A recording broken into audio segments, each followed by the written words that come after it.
Good morning and welcome to the regular meeting of the Board of Water and Power Commissioners. Today is Tuesday, February 14th, 2023. This proceeding is being broadcast on Channel 35. The exact broadcast times can be found by contacting Channel 35. Board of Water and Power Commissioners, please say present for roll call. Commissioner KATZ. Present. Commissioner LEHRER. Absent. President McCLAIN-HILL. Present. Commissioner NEEMAN BRADY. Absent. Vice President RUIZ. Present. 3 board members, a quorum is present. Madam President. Thank you.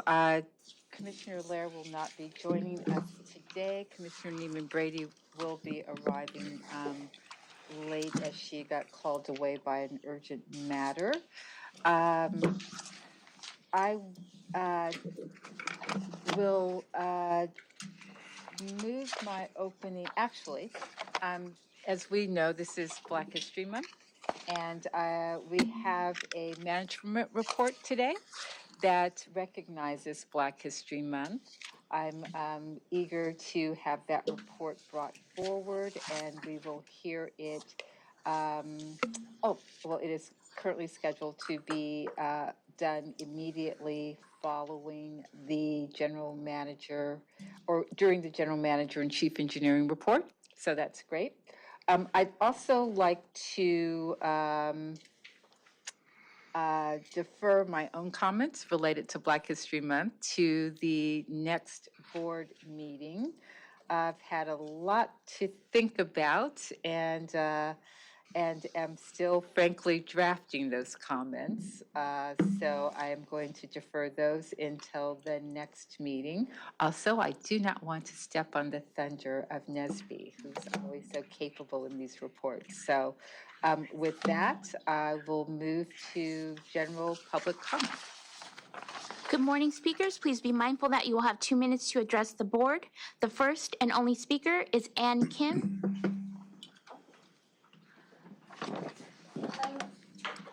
Good morning. I'm sorry, just one final thing. This boardroom has been observing COVID protocols, religiously for since we've been back to meeting in public. I know emergency orders across the state have been falling. The city of LA's will be ending at the end of the month. I'd just like to indicate that mask wearing is optional. So for those of you who would prefer not to wear masks during this meeting, you are welcome to do that. For those that would prefer to stay masked, by all means, please do. So I'm sorry to interrupt you, but please proceed. And by the way, it's quite amazing to see your face. Hi, good to see you guys. I know I haven't been here for a while. I do have a prepared statement here, so I will be just reading off here. And but before I do get started with my statement, I just want to say we really appreciate the collaboration and that you've shown so far. But we're here obviously for more collaboration across different projects and different things. So I'm just going to be reading from my prepared statement. So I'm Ann Kim. I'm with the AIDS Healthcare Foundation. We're a nonprofit operating over 1,400 units, 100% affordable housing units with no external financial support. We are willingly operating at a loss for now, and we're doing it all to house Angelinos who would otherwise be homeless.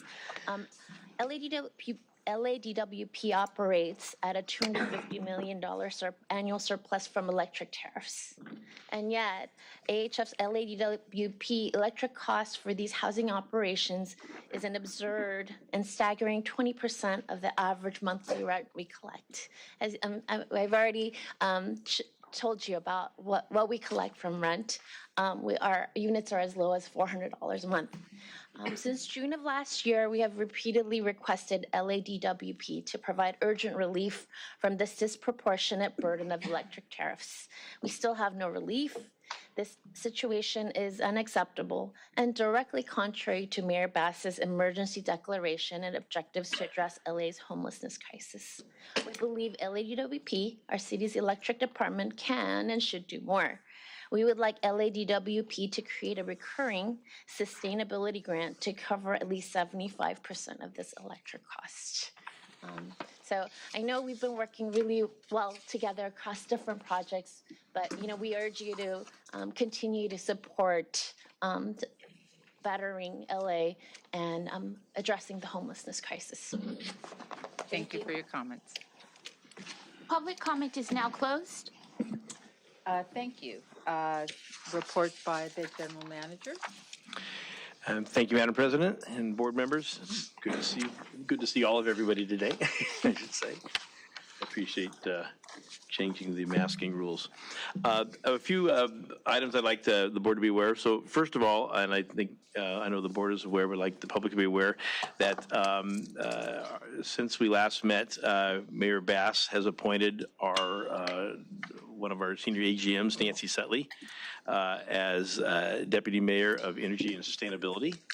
And so Nancy would be with us today, but she's actually on an MWD board retreat right now, trying to help chart the course for MWD in the year ahead. So Nancy, as you know, has been an enormous help to the department, really been very involved in charting the course for the clean energy future, working on our regulatory mandates for both air and water quality compliance, and really had advanced our overall sustainability goals. And she was our Chief Sustainability Officer, and we will miss her in that role. But she's done a great job for the department, and although she's not here, I want to thank her publicly for the work that she's done, and glad that she won't be too far away, just at the building across the way down there, and look forward to getting to continue to work with her in her new role.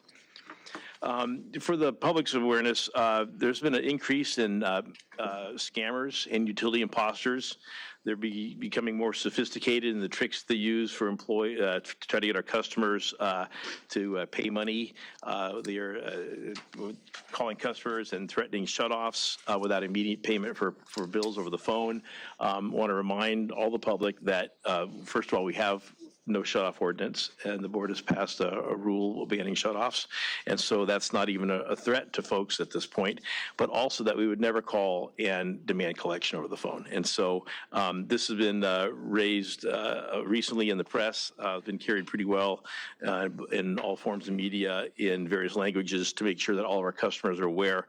But again, I want to remind our customers that we do not call and demand payment over the phone. If there's ever a question, you can call 1-800-DIAL-DWP and talk to one of our customer service reps about your balance or any outstanding charges, and also to report if someone's been calling you. But please do not become victim to scammers.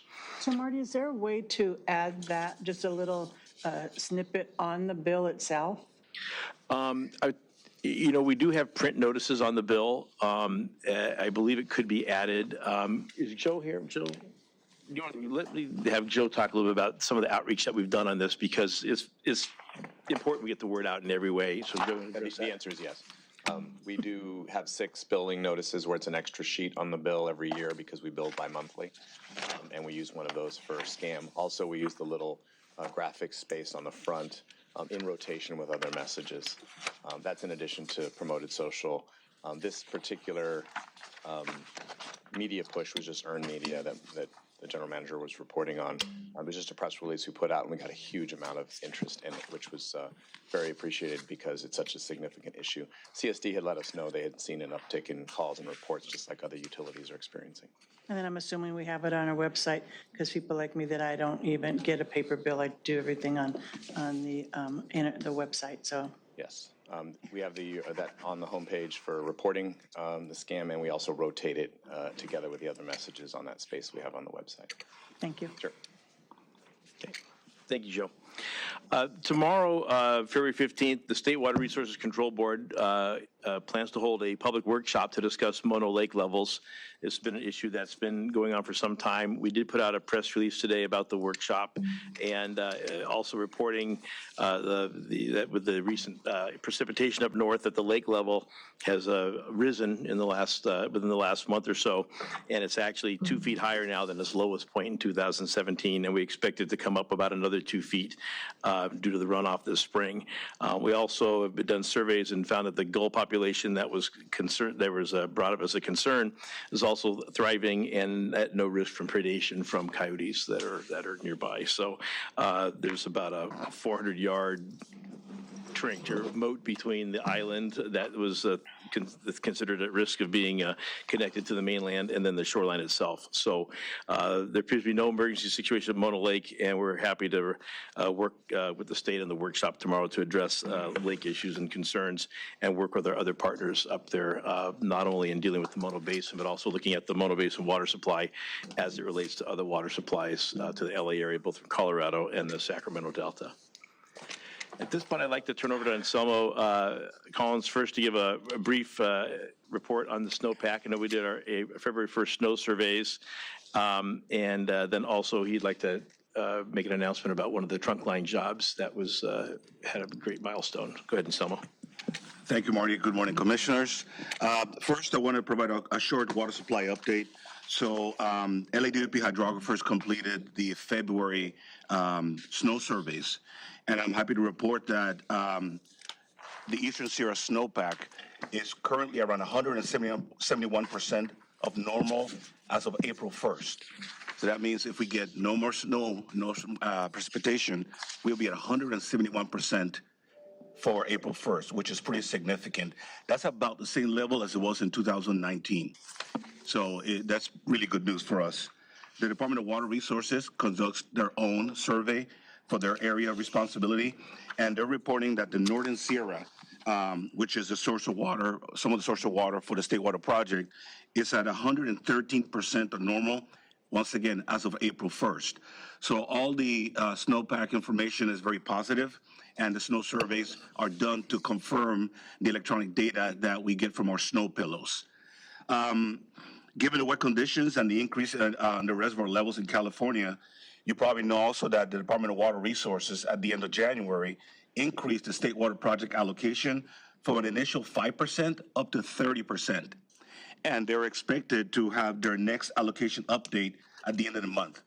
Everybody's anticipating that it may even go beyond 30%, which is great news, but we're going to wait to see what the state tells us. But that should be coming in the next few weeks. While the recent storms were welcome, we have seen how quickly also the snowpack can disappear when you have really warm springs. So we need to make sure that we are diligent still in looking at our water supply and our water conservation efforts. So for now, LA is maintaining its course when it comes to outdoor irrigation restrictions, and we're closely monitoring supply conditions as they continue to develop over the next couple of months. We encourage our customers to keep the foot on the pedal when it comes to water conservation. Don't let up now.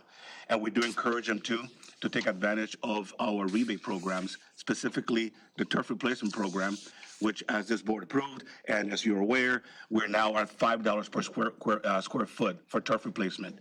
Now, to put that in context, in the city of LA, we've been able to replace over 51 million square feet of turf with drought-tolerant material, thanks to the rebates that we provide. So that's my update on water supply. The next thing I wanted to do is I want to take an opportunity to acknowledge some of my staff. This is staff from our trunk and construction group, and some of them happen to be here, and I think it was important to bring this up. Reggie, I believe you may have a couple of slides of pictures, if you can put this up.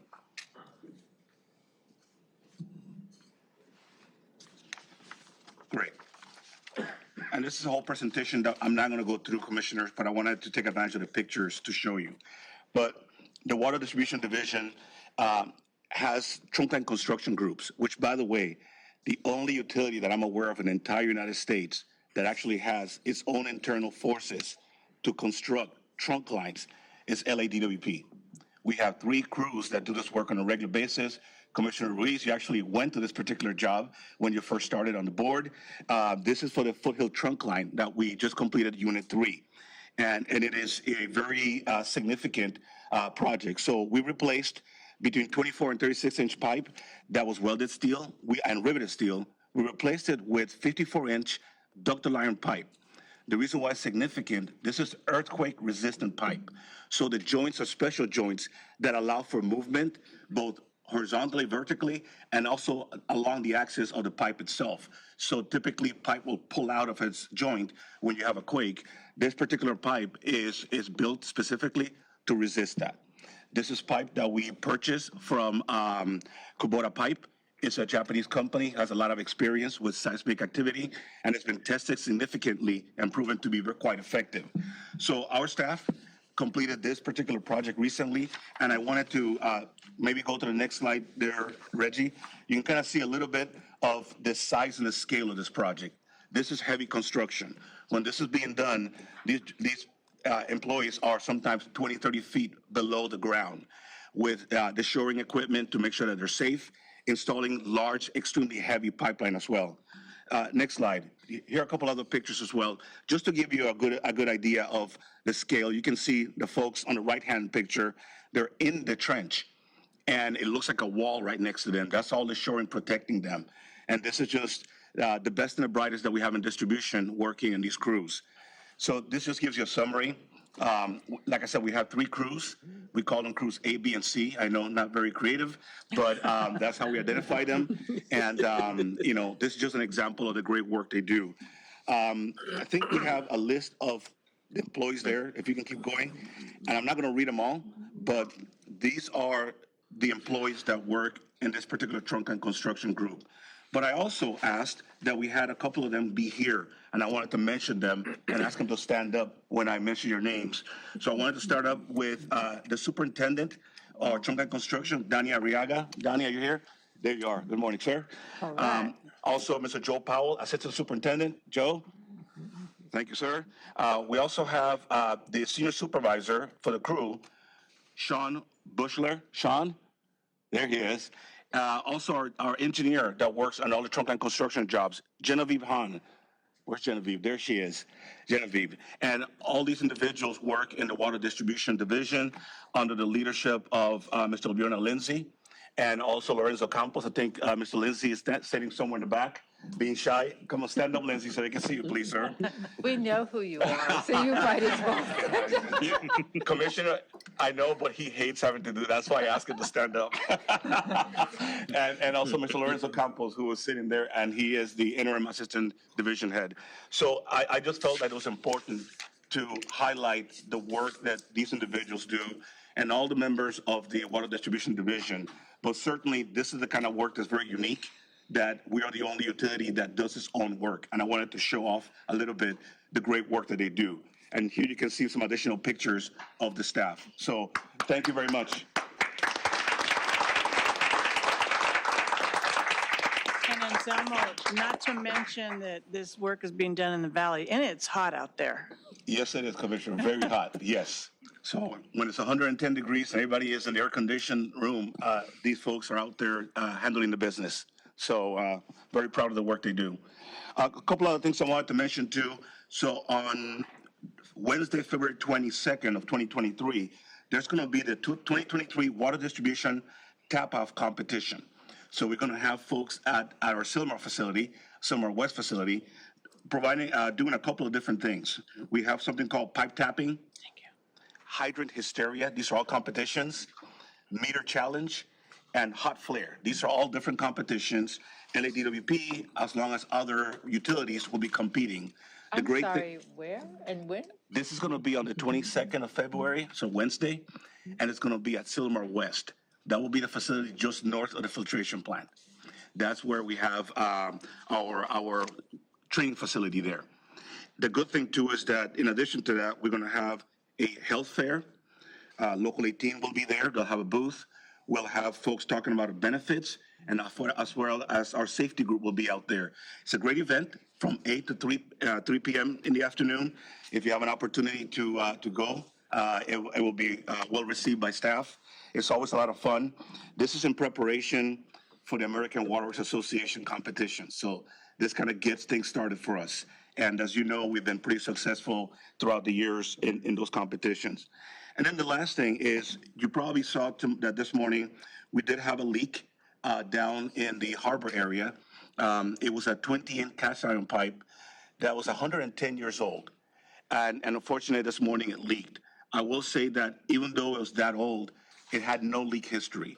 And this happens from time to time, unfortunately. But our staff is out there working on it. We expect to have the pipe fixed by 4 p.m. this afternoon.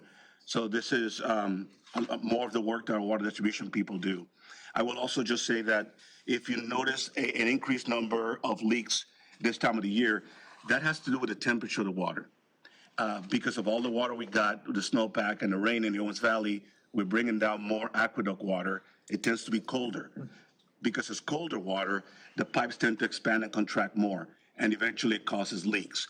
So that's the reason why you may be seeing some more leaks, because we are seeing significantly colder water in our system.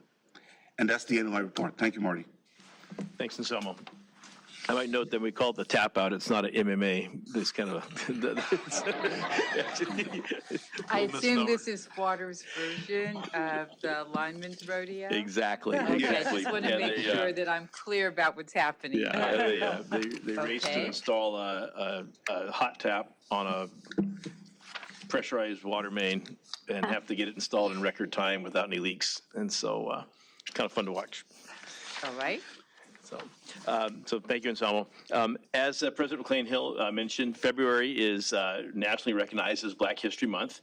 And this observance is an opportunity to commemorate and acknowledge the important achievements and the impactful roles that African Americans have played, not only nationally, but also here at the Department of Water and Power. And we have a number of employees who have had tremendous contributions to the city and to the public, the folks that we serve.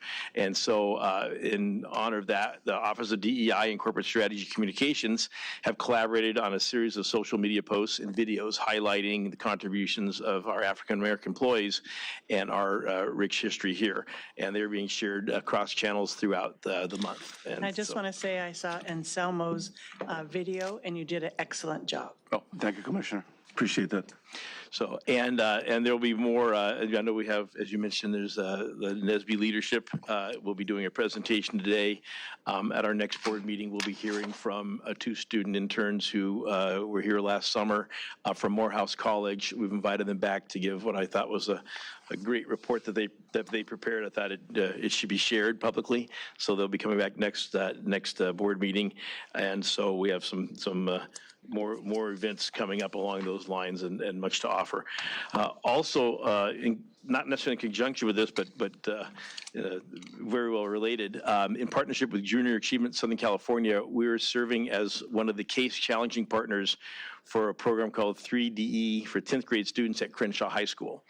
And the 3DE is a new instructional model, integrates real-world connectivity into the standard school model. And for our case challenge, 10th graders were challenged to answer the question, what is an effective brand strategy for educating Los Angeles youth on LADWP careers? So the students will take on the role of branding a team to create a vision outlining an effective strategy for us. And on February 22nd, any of the board members who are available and DWP executives are invited to Crenshaw High to hear the winning presentation and present more to the kids there about the careers within the department. So our participation in the program, I'd like to thank Ty Washington, Keisha Washington, unrelated, I should say that, and also Walter Zeisel for their work on partnering with Junior Achievement and making this program happen. It's the first time we've done something like this. We think it's an outstanding opportunity to engage one of our local schools and also to get input from the future generation to find out what registers with them and how that, how we can talk better in the future and have a good receiving audience. I would also like to note that last month we also did a kind of a late celebration of Lunar New Year. We did a remembrance, kind of a solidarity and resource gathering on February 2nd. It was really, we'd intended to celebrate the Lunar New Year, but then with the tragedy in Monterey Park, most of those celebrations were canceled. So we had a remembrance downstairs, and it was especially important. A lot of our employees, as we'd mentioned at the previous board meeting, had strong ties to Monterey Park. we learned that one of the victims of the shooting, Valentino Alvera, was the father of Kristen Reedy, who was one of our senior utility accountants. So we lost the father of one of our family members here. So we also know of other employees who actually had frequented the venue where the shooting occurred. So employees gathered in the cafeteria, and a number also tuned in via WebEx. President McCLAIN-HILL was there along with Gus Crona from Local 18, our Aspire president, Deborah Hong, and our utility service manager, Michelle Yee, who's also the city clerk of Monterey Park, who all spoke to honor about the tragedy and honor the lives that were lost and really bring us together as a community here at the department. So I want to thank our folks for organizing that. We also had representatives from the Employee Assistance Program and Optum, which is the health association through Local 18, who are there to provide assistance to employees who might need that. I want to move on to something from customer services. Do we have a customer service photo here? On January 27th, I had the honor of recognizing our customer service rep, Bill Geisler, he received a certificate of recognition that had been signed by Mayor Garcetti before he left in December. We had not had a chance to get together with Bill to honor him. He has received over 200 customer commendations in his career. I think he set a record. Bill does a tremendous job, has a tremendous attitude about how he deals with our residents and customers. And there's a picture of Bill in the middle there with his supervisors and staff from Customer Service Division. But we wanted to recognize him in receiving this record number of commendations from customers, recognizing the job that he does and how he's helped our customers and been a fine representative for the Department of Water and Power publicly. And lastly, we have just a note that the Merman School played a visit to the aqueous filtration plant. And somebody, do you want to cover this? Would you like me to do it? You can go ahead. Okay, thank you. So we hosted, we used to do a lot of tours of our filter plant and, before 9/11, and it's something that was a great outreach for us. We're trying to figure out how to get back that connection and be able to really showcase what we do. Commissioner NEEMAN Brady helped set up this tour. Our folks, the kids got about 50 kids got a tour of the filter plant, how all the different parts work, how water treatment works, and understanding about what we do at our plant, what we do to serve them and the public, and then of course ideally trying to inspire some interest in the future as they move forward in their lives and think about things they might want to get interested in, not necessarily a career here per se, but just engineering and science, technology, the things that really make society work. So I want to thank our operations staff, Steve Torres and Hector Santiago, Fareed Khan, Javier Cruzeta, and Danton Myers for taking time out to tour the group along with our commissioner and really showcasing one of our best facilities in the water system. So with that, that's the end of my report, unless you have any questions for me. Are there questions or comments regarding any aspect of the general manager's report? Not at this time. I'd like to first say thank you to Mr. Collins for highlighting the work of the folks in his area. We do not and cannot say or spend enough time acknowledging the efforts of our employees, the extraordinary and necessary work that they do. I have, as you know, served on a number of commissions, including the Board of Commissioners that oversees the LAPD. And among the things that I often take note of is how regularly the work of certain civil servants is praised and acknowledged as significant, heroic, necessary, and how rare it is that the work of the many civil servants at this department who at great personal discomfort, at great personal risk, and with extraordinary dedication and expertise, is how rarely that is recognized and how little is known about it. So thank you for those photographs. We have seen the devastation occasioned by earthquakes in Turkey, which only underscores how important it is that we address our aging infrastructure. And as in all things, when everything goes right, no one notices. It's when things go wrong that, folks start to look around and say, what happened? So I just appreciate your taking the time to highlight their work. Want to say on behalf of the board, thank you, and to to acknowledge how important it is to both notice and to see you. And so I appreciate that. Marty, thank you for bringing forward the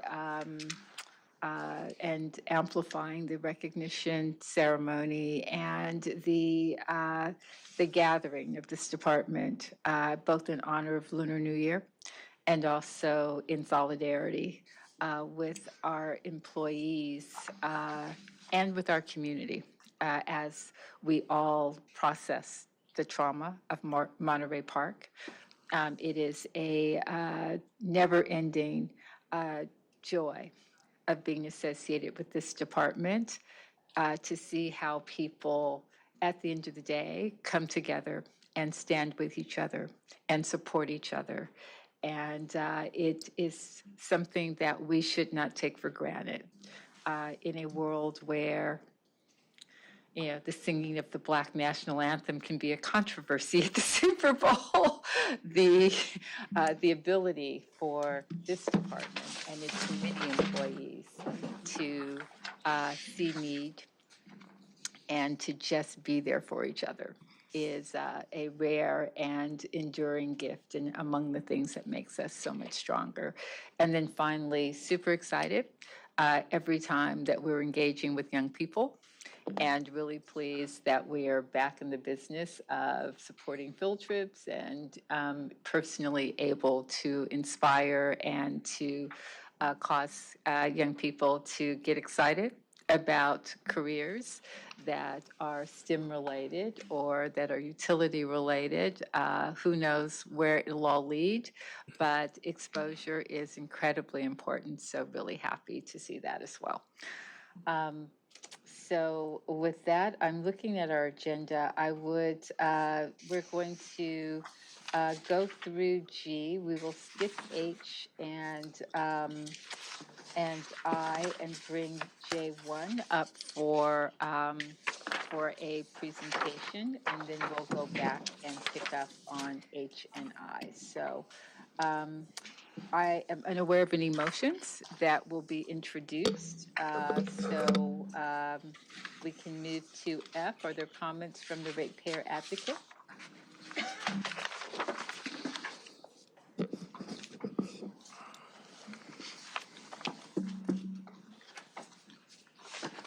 Yes, I will have brief comments on H1 and M1 if they're brought up, and others as they're brought up. M1 is being called special, so it will be brought up, and obviously we will have a presentation and or discussion about item H. Do we have anything from our neighborhood council? No community impact statements or formal positions were filed by any neighborhood councils on any of the items on today's agenda. Terrific. For management report J1, which is the presentation by Nesby, are the presenters, yes, here and ready. So Marty, did you want to make the introduction? Noah, would you like to, I'll go and turn over the microphone to you. So these are the leadership of our National Society of Black Engineers. They are we the only, not the only utility chapter, but we're one of the professional chapter. Professional chapter to focus on utility here. And they're a very engaged group, and probably about 3 years or so now in existence. I get a pretty good memory here. It's unusual. We're very proud of the work that they're doing, not just here, but also how they reach out to the community and work, of course, with our other groups here at the department. And so I will turn it over to you for a report and update. All right, good morning, thank you. First of all, Honorable Board, General Manager, we want to thank you. It's a great pleasure that we bring forth this item here. It is going to be our annual report for the status of the chapter for this fiscal year 2022 to 2023. Good morning, commissioners and managers. And first, we would like to thank you for allowing us to provide a status update on our chapter and the progress we have made in the past year. Nesby has made considerable progress over the last 3 years since we first presented to the board, and we continue to progress and make even more major accomplishments. As you can see on this slide, our chapter is doing amazing work.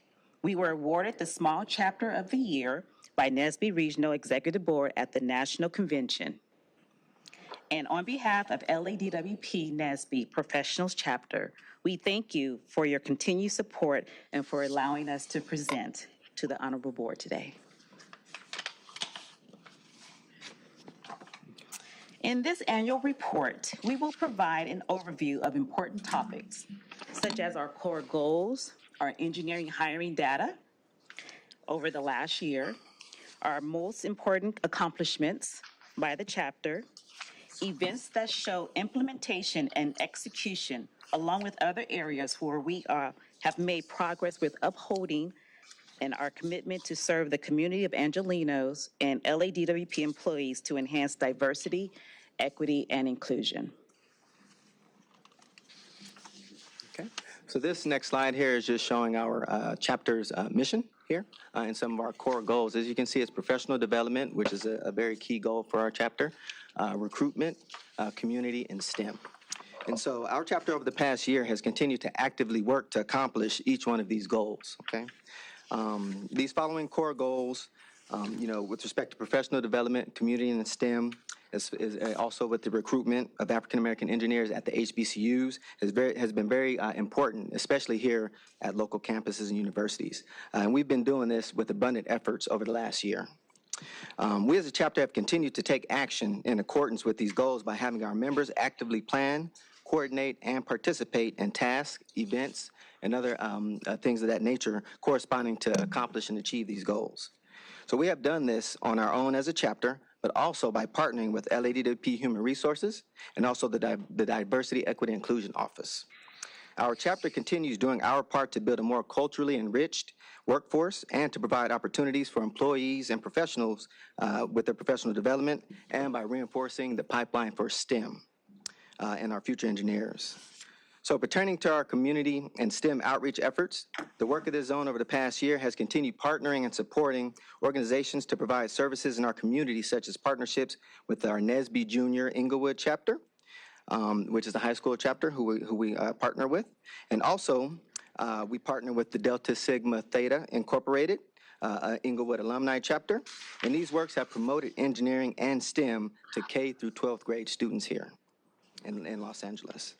Our chapter has continued to be instrumental in partnering and participating with HBC recruitment efforts, as well as at our local universities.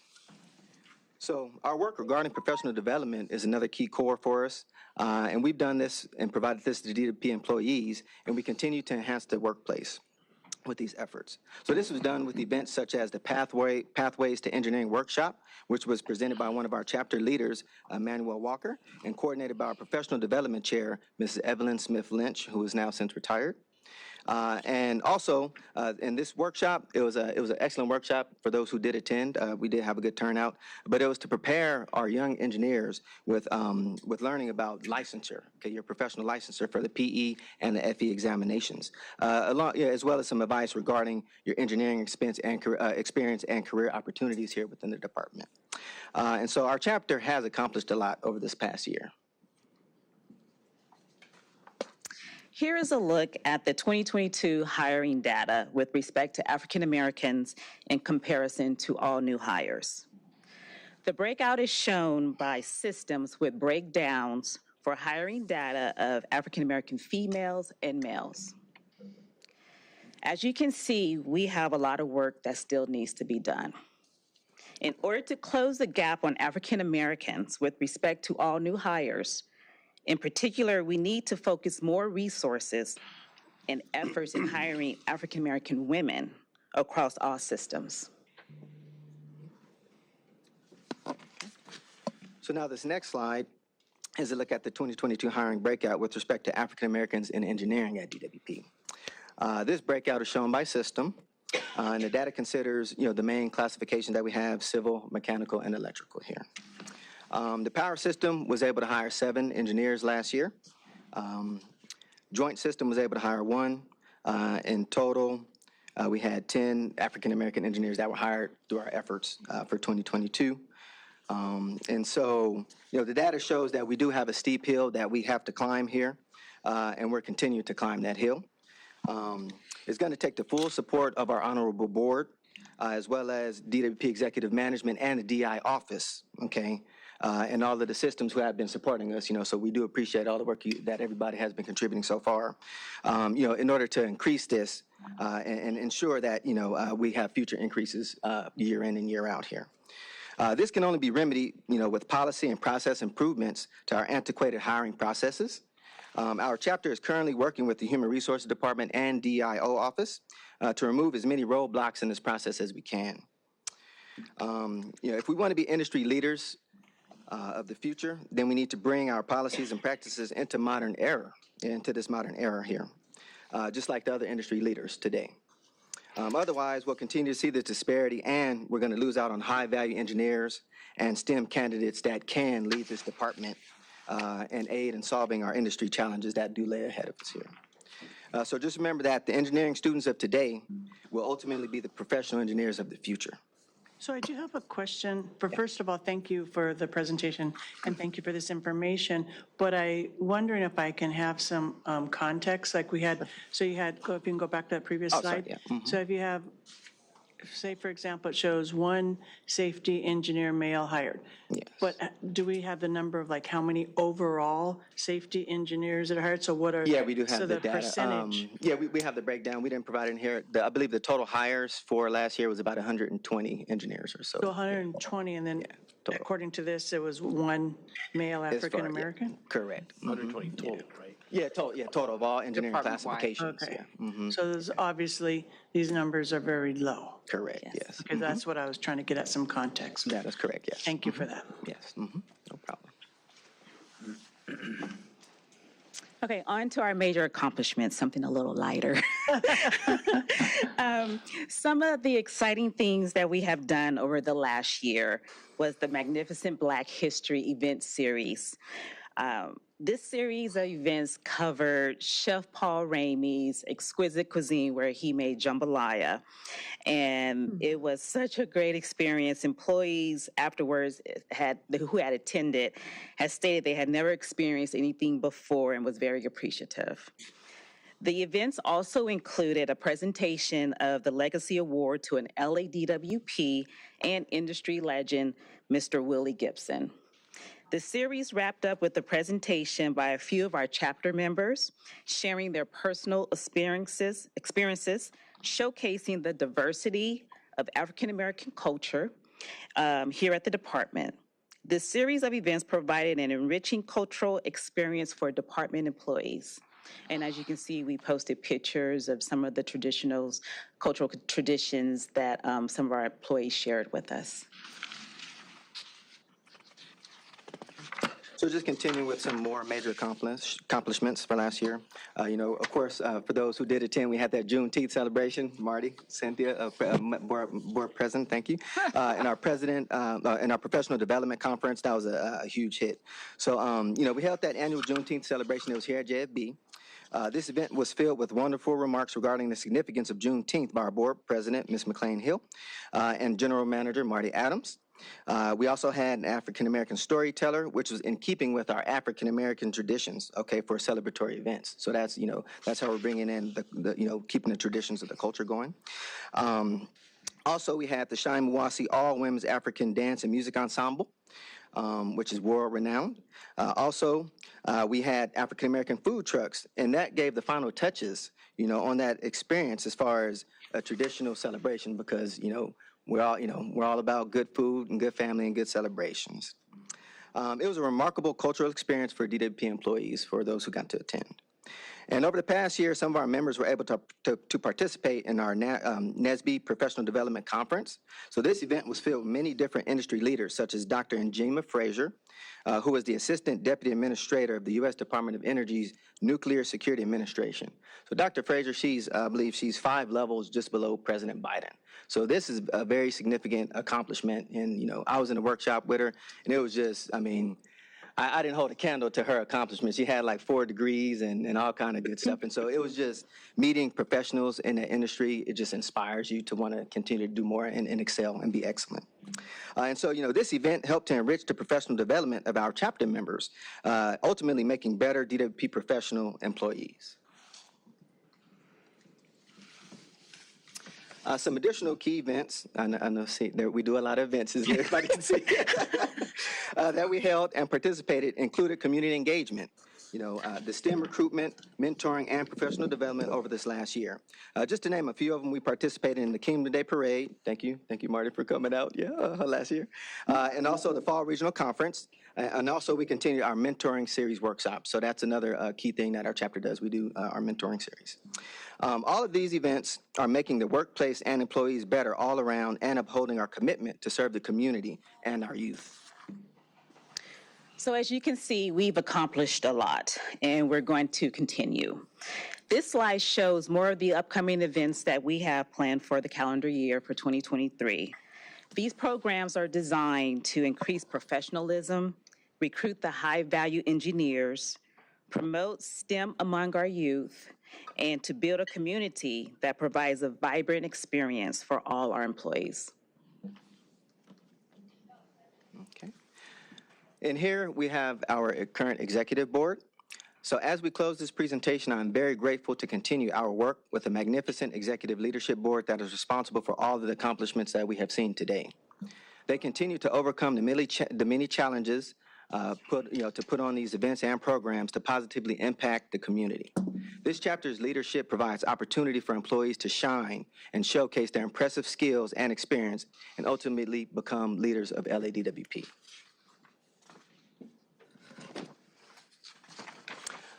Do want to give a special thanks.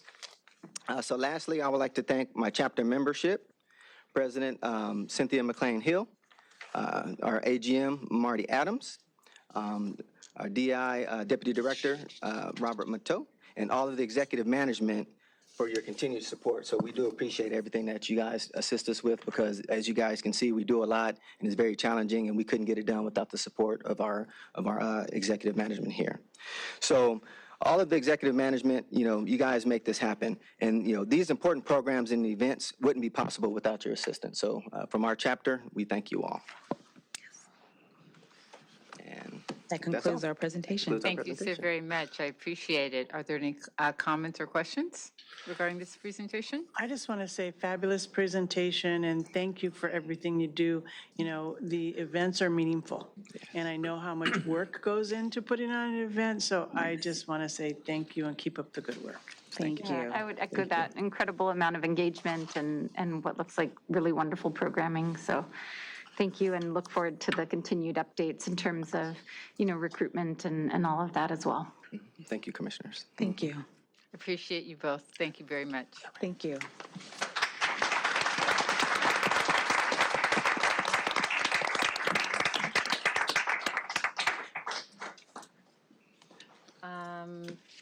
We will now jump back to item H. Comments from the Office of the Inspector General. And this is, I assume, will be related to the Inspector General report that is on our, that was released this week. So, Marty, do you Yes. want to introduce this? Or is Yes, this and Mr. John Chen, who is, after Sergio left us, John Chen was his assistant in managing the DEI office. And just for the board's information, we are in the recruiting process to replace Sergio in the Inspector General role. And we have a recruiter who's actively engaged with candidates at this time. But John has been manning the ship in the meantime, and appreciate him taking on that job. And so I'll let him lead off with this report. And this is a report of security services use of overtime. It was a request from the board for a report on the overtime usage. And so before we start that, do we have a timeline on the replacement? I know you said you're recruiting, but what's the timeline? Yes, so she is actively working to shortlist candidates at this time to offer a set of candidates for to have the qualifications for us to interview. So she's actively speaking with candidates now. She's been recruiting and trying to find candidates who match all the qualifications that we're looking for. And so she will provide a list of all the candidates as well as the ones that she recommended that we interview. So I know she's actively doing that right now. That I think that along with Commissioner Ruiz, I'm very interested, as you know, in having this position replaced. And, it took quite a long time from the time that the initial recommendation for us to hire an IG to the point that we actually did. It's been now 2 months since the IG departed, so I would be interested in an update at our next board meeting that has something more of a target, because it can take a really long time or not. And I realize that this does require, outreach and that sort of thing. I'd be very interested in making a pretty fast determination as to whether the current pool of candidates and the potential shortlist actually meet our requirements. And if they do not, then some plan to, broaden the net and to more aggressively look to fill that position. Absolutely, yes. Sir. Good morning, Madam President and the Commissioners. My name is John Chen. I'm the Director of Corporate Performance of the Office of the Inspector General. On July 12, 2022, the board has asked the Inspector General to conduct a review of LADWP's Security Service Division and its use of overtime from fiscal year 2017-2018 to fiscal year 2021-2022. The board called on the Office of Inspector General to assess the following. Number one, factors that have contributed to the use of overtime by SSD, including relevant policies, practices, management, and potential misconduct. Two, the performance of relevant policies and practices intended to manage the use of overtime by SSD. And lastly, identify any other appropriate and relevant issues uncovered by the review. Before I present the findings of the assessment, I'd like to make the following statement. Overtime is a necessary part of LADWP operations to provide reliable, essential water and power services to the residents and businesses of the city of Los Angeles. However, overtime costs are a frequent flashpoint of negative public attention for the LADWP. Well-established policies and procedures are necessary for eliminating excessive and unnecessary use of overtime. During the past 7 months, the OIG has worked with other stakeholders to carry out its assessment. I'd like to thank Financial Services Organization, Information Technology Services Organization, whose staff were helpful in ensuring the received data was both accurate and relevant. Leadership and members of IBW Local 18 Service Employee International Union 721 and the Management Employees Associations were generous with their time, energy, and information. Throughout this review, SSD responded to OIG requests for information and access were timely and complete. Many thanks to the hard work of the corporate performance staff and the leadership Mr. Sergio Perez provided while he was the Inspector General at the department.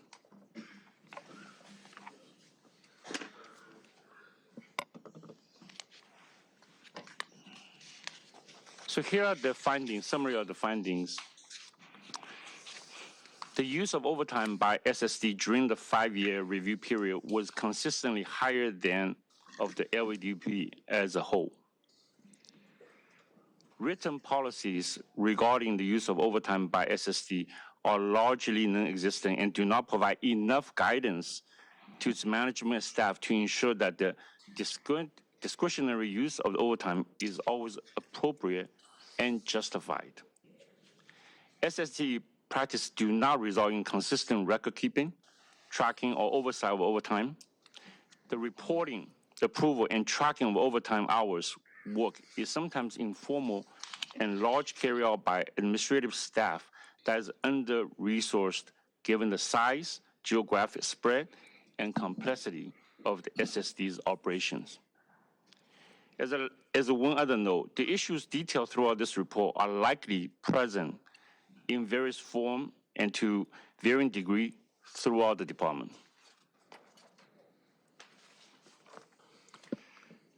I'd like to give you a little background about security services. There are 5 sections in the security service. Total number of employees, individuals working in that section is 247 individuals, of which 219 are security officers and 28 are security supervisors.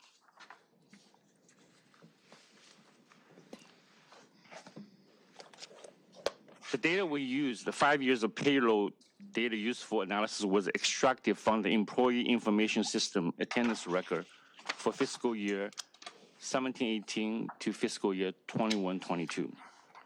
The OIG reviewed timekeeping codes related to overtime to understand trends. And as you will see throughout the presentation, the note of 1.5x means that all overtime pay at time and a half. 2x includes all overtime codes paid at double time.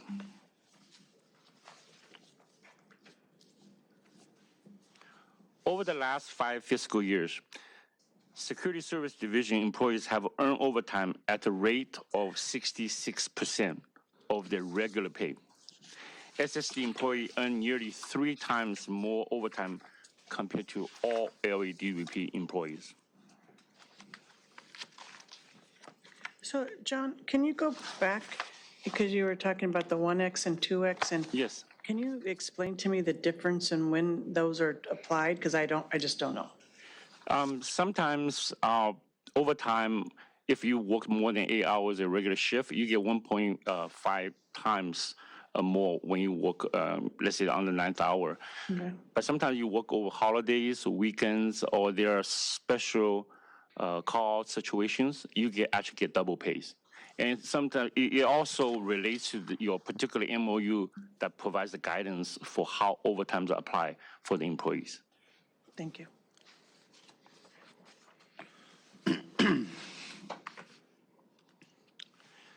Regular labor costs from Security Service Division accounts for 1.8% of the total amount of department's regular labor. However, overtime expenditure arising from SSD accounts for 4.4% of all overtime expenditure for the department. A disproportionate amount of overtime given SSD's relative size.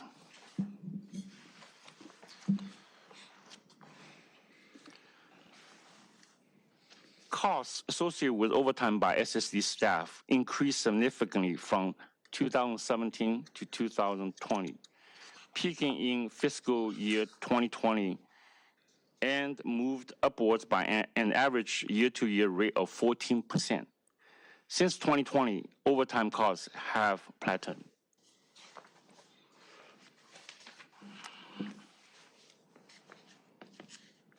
As I mentioned earlier, the Security Service Division composed of 5 separate sections.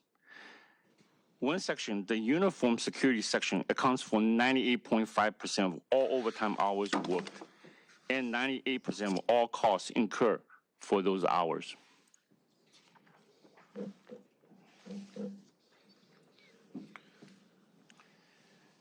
Since 2020, SSD overtime expenditure and hours have dropped.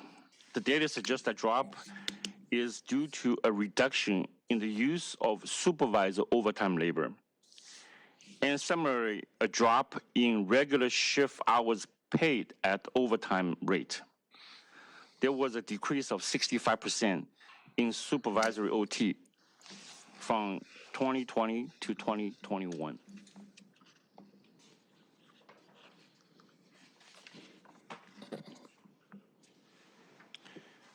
Uniform security section supervisors received both traditional overtime pay incurred when working outside of their scheduled work time, and double pay for regular shift hours whenever they work more than 1.1 hours before their normal shift on the same day.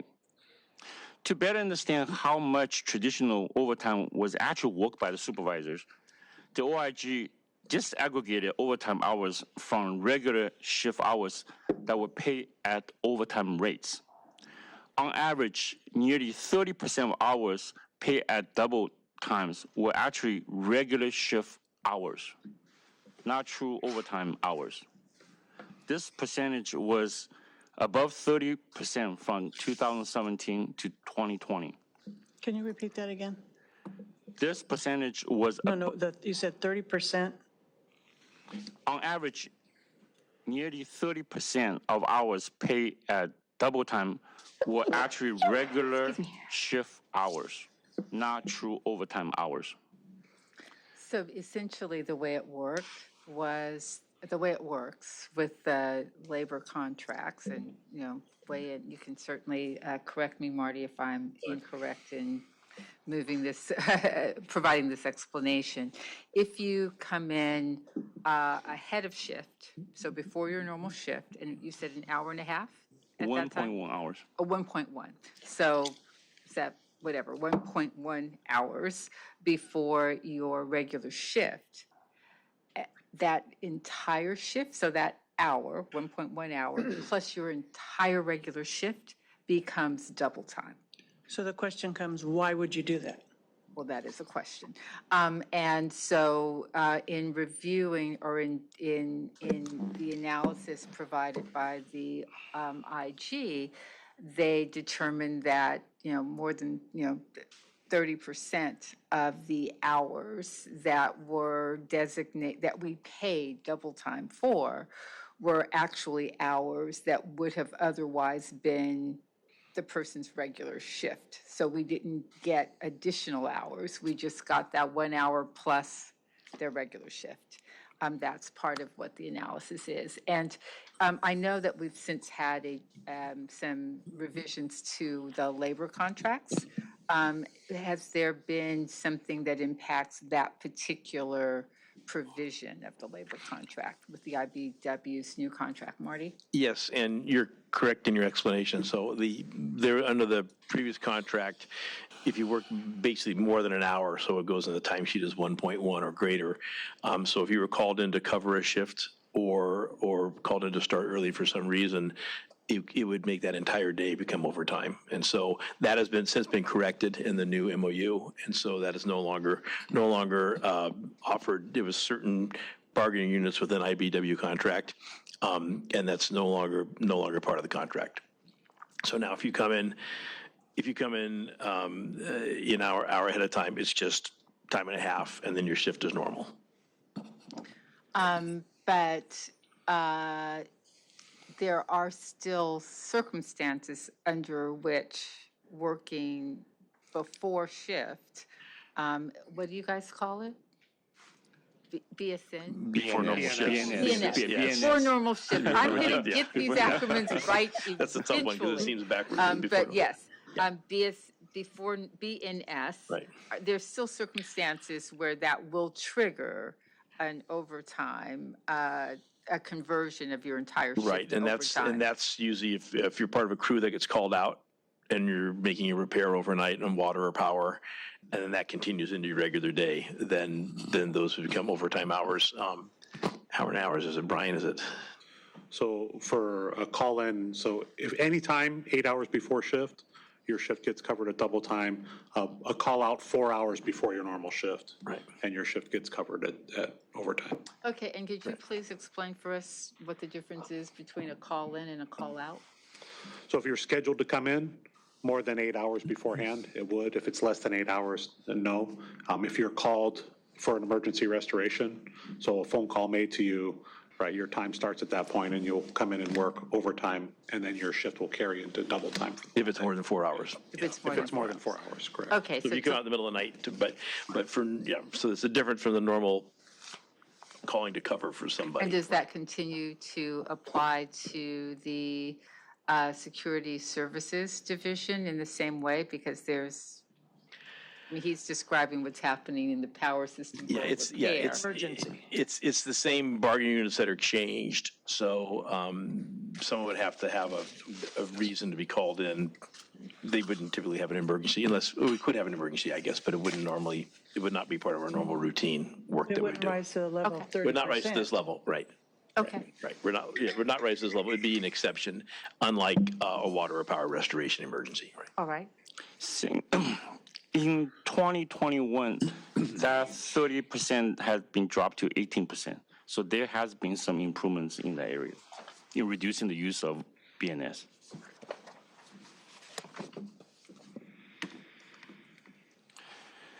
The majority of overtime hours worked in the uniform security section are worked by security officers.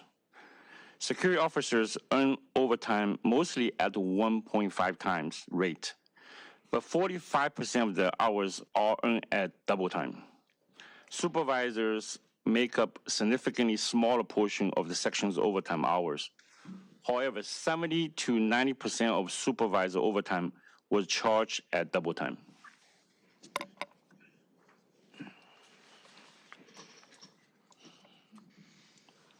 Although overtime has dropped since 2020, as the chart has shown, the red color line, contract hours, which is the purple line, and costs have increased during the same period. Contract services have nearly doubled since 2020. It appears that overtime hours and costs have shifted into contract services. And do we have analysis how much we're paying for a contract hour versus internal hours? We don't have the pay for the contract, but however, we compare the hours worked because it's a better comparison. For example, 2020, you look at the red line chart, there's about 30,000 hour reduction all the way to 2022. But if you look at the purple line, there's probably 140,000 hours increase in contract services. So there has been a significant increase on contract hour usage.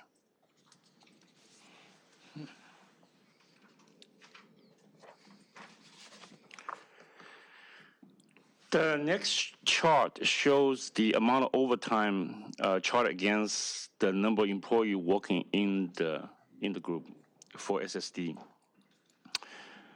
The data basically indicates that there's no correlation between increased staffing levels versus a decrease in overtime. If you look at the chart from 2018 to 2020, both the red and the green line have increased. As staffing level increased, overtime also increased.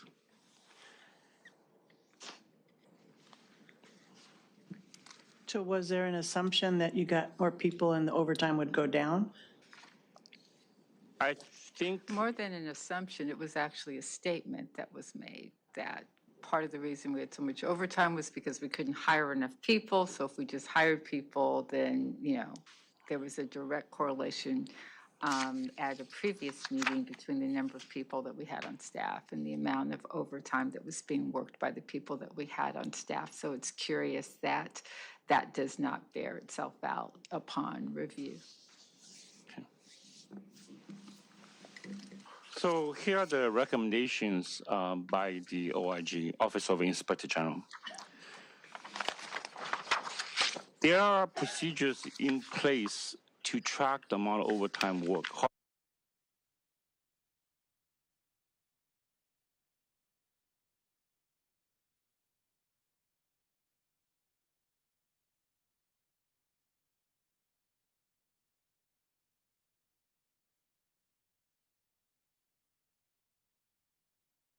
In approval, documentation, and justification for overtime.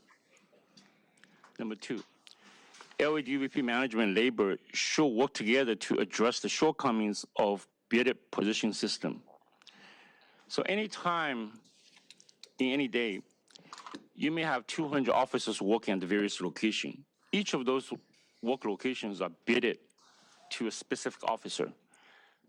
In the event the officer is on sick leave, taking vacations, a lot of times you have to backfill that particular position with overtime usage. So there is a position that allows the officer to flow around between different bidded locations, and they get a 5% pay premium. We are recommending SST to staff up those officers to reduce the reliance on overtime to backfill those bidded positions in the event of absenteeism.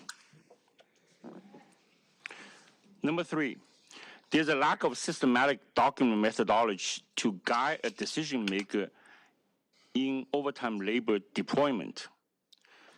We're asking SSC to conduct a security risk assessment for uniform security bidder locations, which can be used in a comprehensive overtime assignment policy.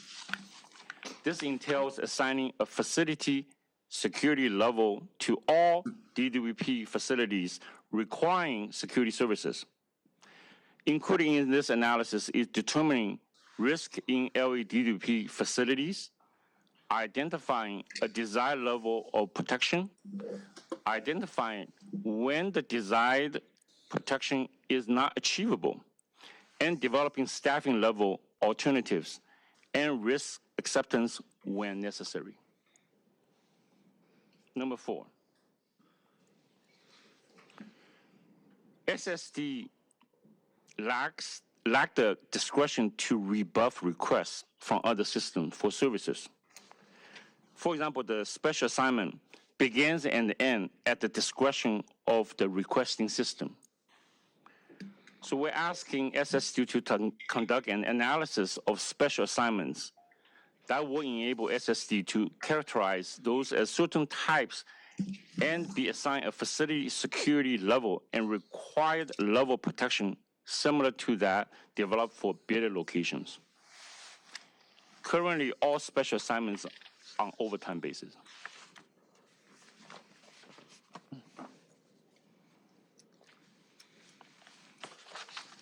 Number five, embark on a large hiring push in the short term to get ahead of attrition with expedited onboarding.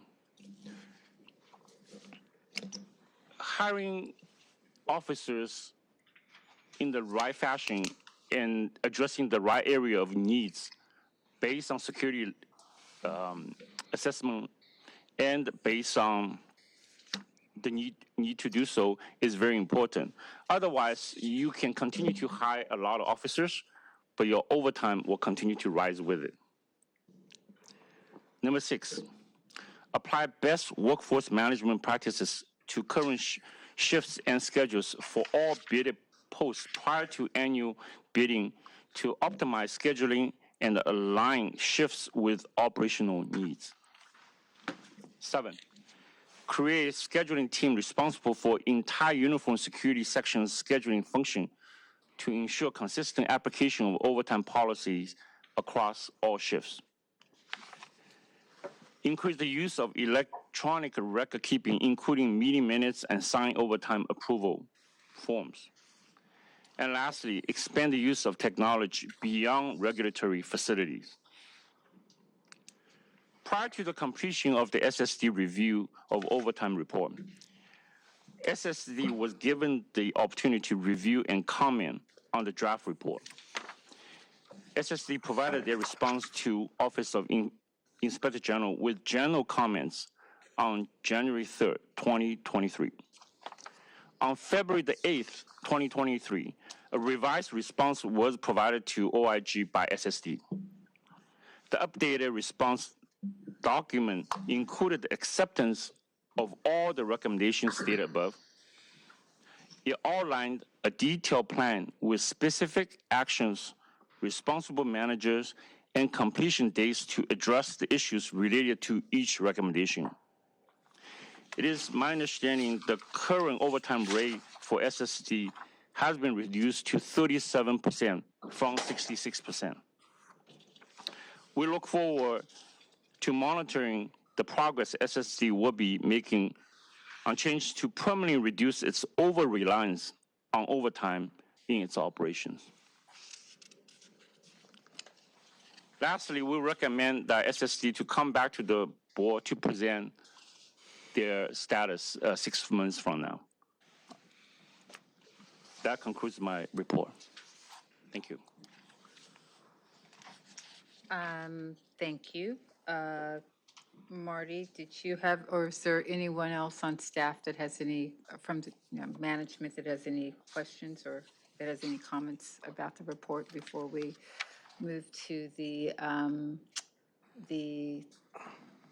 ratepayer advocate and then the board for questions? I just have a couple comments, and I'll turn over to Aaron, who may have some more comments about this. So first of all, I want to thank the Inspector General for the report, and they identified a problem, internally with not just security services, but the fact that we have not had an overarching, effective overtime policy as a department in I would say years, but it may be more decades, something overarching.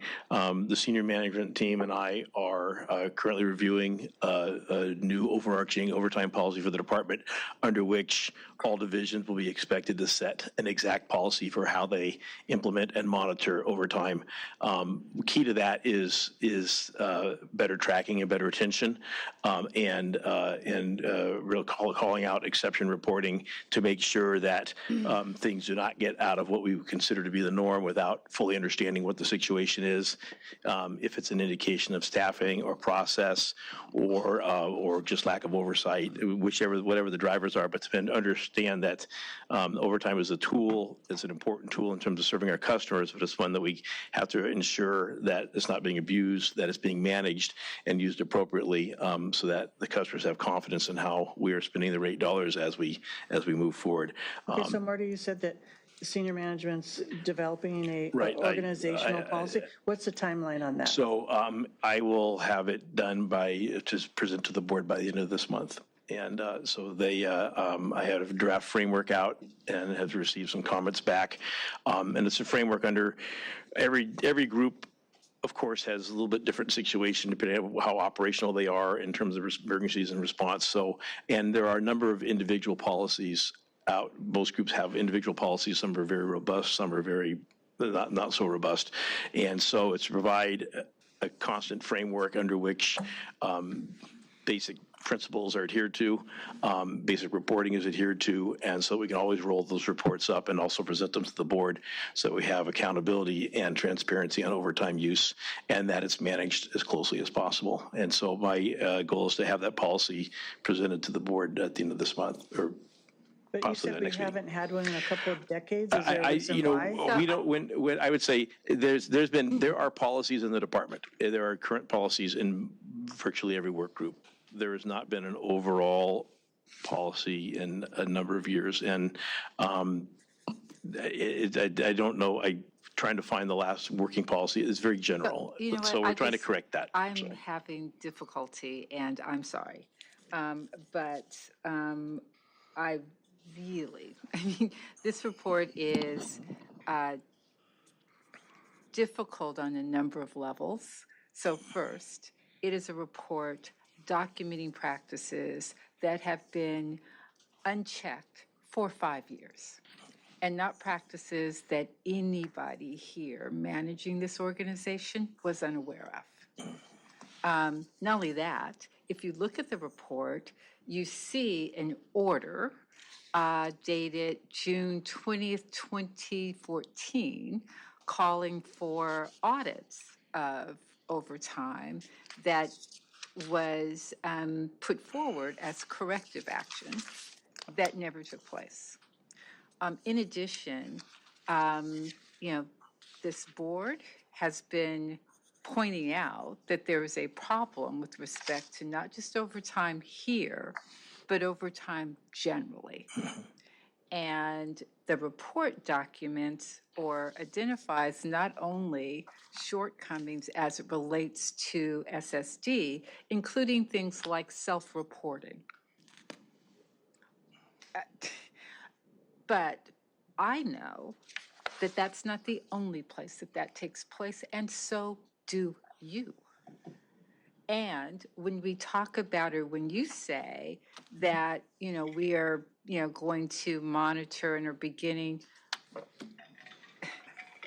these reports with respect to overtime across the department have been run and information shared with you over the course of a couple of years. So none of this is new, and it is frustrating to have a situation where it takes an IG to prompt the most basic management response to determining how we, on a uniform basis, use overtime. And this is very, very, very basic stuff. We all know that the reputation of the department, the goodwill of the public trust is impacted any time a story like this runs. We know that. And yet, the inability, the refusal, the failure, let me say that, I won't say refusal, the failure to address these issues and security services is a small percentage of our overall costs. And the vast majority of people who work here, like the people that were highlighted earlier today, are literally in the trenches, doing their jobs as well as they can and playing by the rules, and there is no gaming of the system, and yet they're harmed by the failure to pay attention to these issues and to manage them.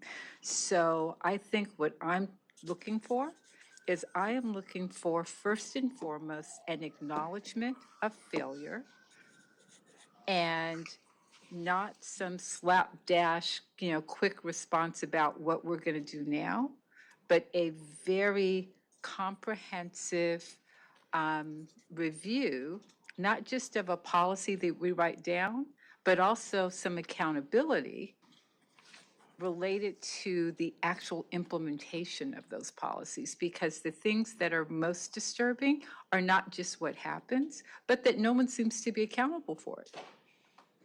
It's just, oh, well, this happened. Now we'll move on. And that is really, really, really difficult to continue to entertain.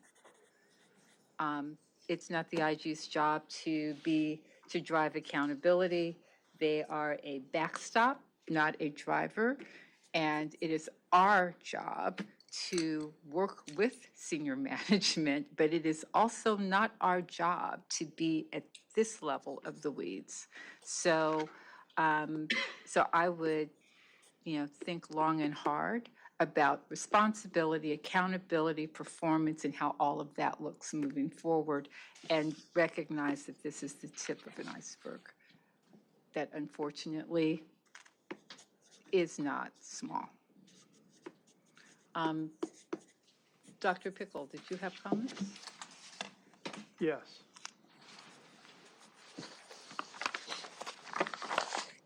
One, to try to put this into perspective as we dive down in and look at some of the recommendations as well, is DWP's annual total capital and operating budget is $7 to $8 billion.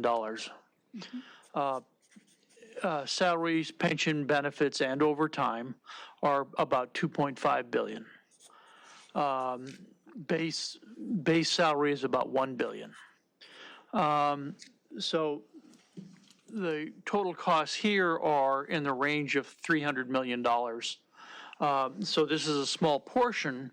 And first, statistically, comparing that to the average at DWP isn't really appropriate.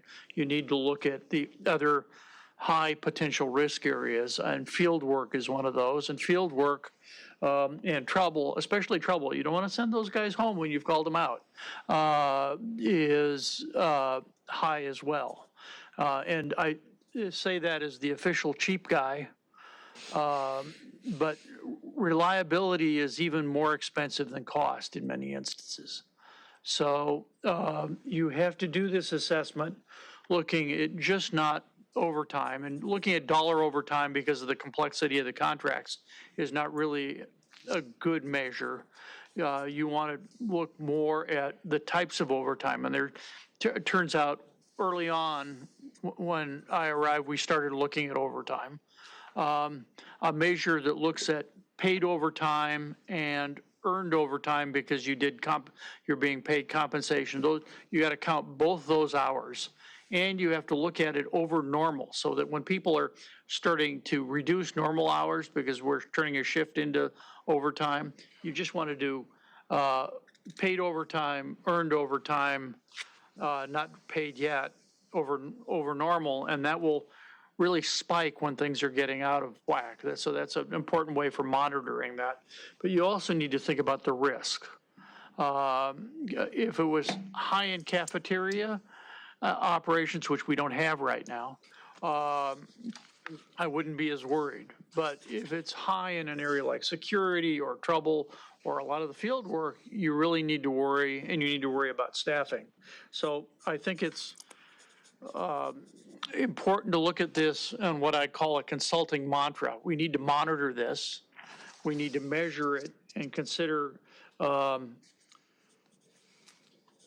what is important in that measurement, like I just discussed, and then look at managing it. And that includes hiring, changing policies, and doing a regular risk assessment as part of this. And I think the recommendations here list some of those things, but this is 3% of our workforce. We have many people that are in higher risk areas that we need to look at to make sure we have the appropriate level of reliability to back up our operations, because that's really the most important from the customer's perspective.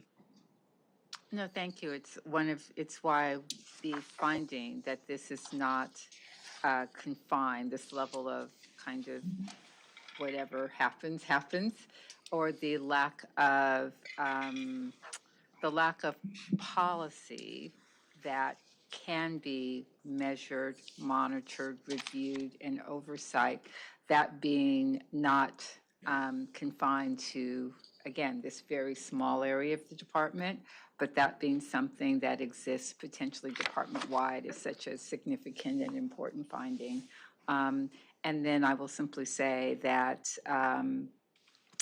I am very sensitive to the degree to which it can be demoralizing if you are, in a certain area of the department and you do not have the option to significantly increase your, your compensation, at your leisure.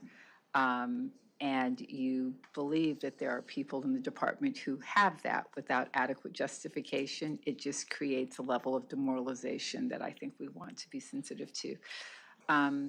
Other questions and comments? I'm sorry, Commissioner Ruiz. So I think one of the difficulties I found in the report was on page 15 about self-reporting overtime. I have never heard of a situation, I've been around the city a long time, of self-reporting overtime. And to me, it's like, where are the checks and balances? Anybody can say, well, I worked overtime and get compensated for that, is what I'm reading this. So can you talk a little bit more about the self-reporting overtime section? That particular section was written based on thousands of emails that we review for Security Services Division over the past 5 years. So we do have documented comments from employee of doing that. So that's how we developed that comment. So the self-reporting overtime did not require any kind of supervisor to approve it? They just said, I worked overtime, so I got paid for it? In some incidents, yes, that's correct. And how widespread was that practice? I mean, is this just a couple cases, or was this a significant percentage? I think it's more than just a couple cases. It's not a whole lot, but on the other hand, it's enough to catch our attention and to mention.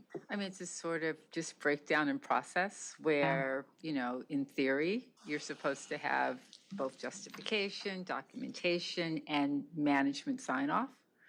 But in practice, that isn't always the case. Self-reporting, is that direct to the timekeeper, or who does this, when you say self-report, how does that manifest itself? Is it an email to whom? Email to the timekeeper basically says, I work 8 hours, and could you put it in for me, please? And then they say, okay, we'll do that. And that's basically it. So no checks or balance? No.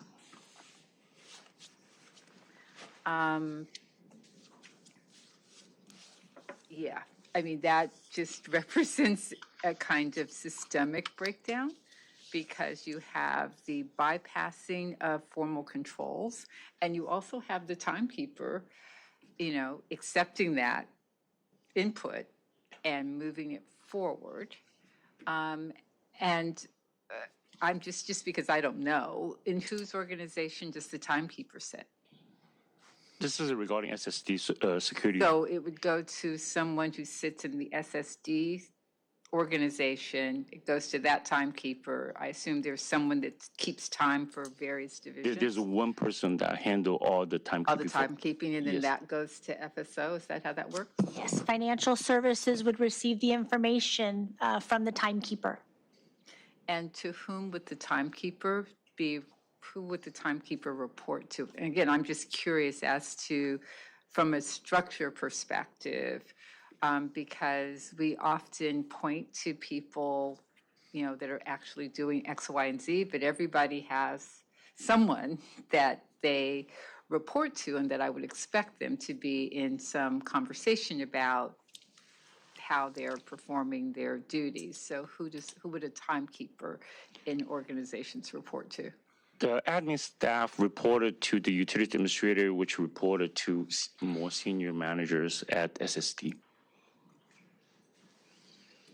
Okay. All right. More senior managers like the director, the chief, and of SSD. And I only ask because there seems to be this reluctance to actually acknowledge that we do have staff at this department. I mean, it's a very large department, and we have people at this department whose responsibility it is to oversee and manage these things, and to identify these lapses and to correct them. So I have a question for you. I know that there was a significant decline in the utilization of overtime. I recall a few months back, there was actually a report from Security Services Section Chief who indicated that in a very short period of time, he was able to cut overtime by, $300,000 in a single month. Can you tell me and you said that they had managed to shift from 66% down to, I think you said 37%. What what resulted in that? Because we didn't hire new people, nothing changed. Certainly in that month, nothing had changed. So is that simply better management of the before normal shift utilization? Do you have any insight on what that would have been? Or Marty, do you have insight on what that might have been? They restricted the use of the BNS and also backfill of overtime, to use of overtime to backfill absenteeism and things like that.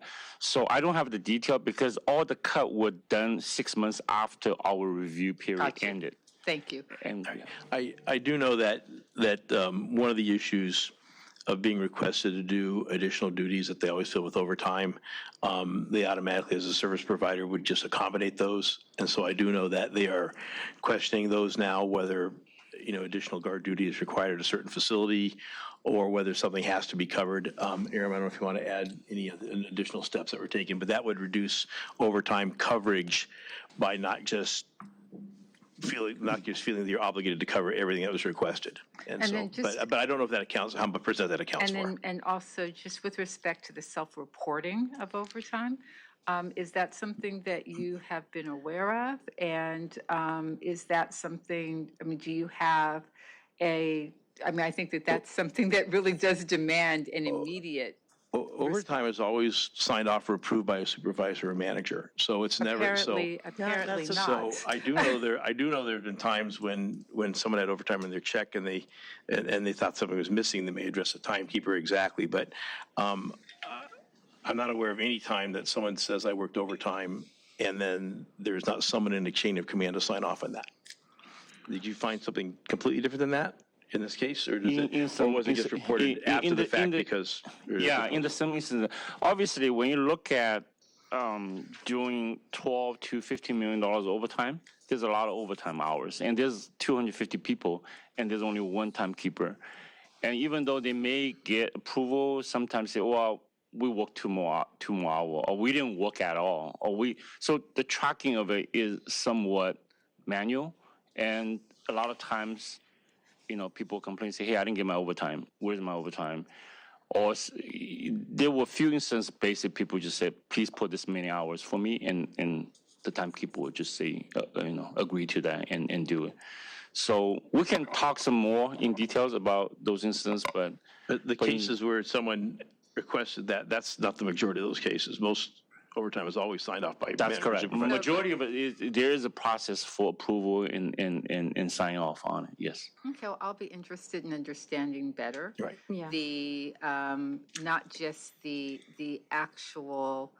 In fact, I would be interested in a review of these processes, because while you say overtime is signed off on by a manager, one of my questions would be, is it before or after the overtime is worked?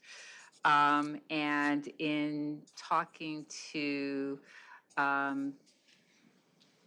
various people associated with pulling together this report, and John's initial response to Commissioner Ruiz was, yes, people are directly reporting their hours to the timekeeper without anything else. That's what they're doing. And again, I am also aware that this has come up before. We've had conversations about this before. And we've got to get past what, we've got to at least be able to determine what is or is not occurring at the department, independently of what different people think or feel or expect to be happening. But we need to know what is happening, because that is a serious lapse in process. Sir, Mr. Benjamin. Thank you, Madam President. You haven't been back for very long. You sure you want to jump in on this? I just want to kind of comment on the breakdown of the process, because there's a lot of comments on people reporting their time. So right before that, the approval of the overtime has to be, the chain of command has to approve the overtime first. So that's a documentation process. The employee then moves ahead and works that overtime based on the approval. They report their time. There's one step there that needs to be very much respected, is the approval of the time has to happen through the chain of command, not an administrative function. And I think that's where the differences that you're seeing is the process that John described, those failure of those checks and balances. It's not an automatic approval just because the time was entered. Well, into the system. with all due respect, I'm reading directly from the report. It says that staff reported overtime without an overtime form and without apparent approval from their supervisors. And I mean, that's we're just in the looking at report. what's That's the here. breakdown. And no, we understand, and that's what we are, that is what we are speaking to. The instances in this department where, and I mean, if it's, where overtime is being worked without any documented justification, which is a problem. Even if you have approval, if it's not well documented, that's a problem. And here, based on a review of the records that we do have, including emails, it is being asserted that it is without any apparent approval of, prior approval of supervisors. And it's simply being reported, recorded, and paid. That is a significant breakdown in a process that should be addressed immediately. Yeah, and I think one of the questions is, within that process, who is responsible for checking that the process is followed, and who is, it shouldn't come to an inspector general investigation to find these issues.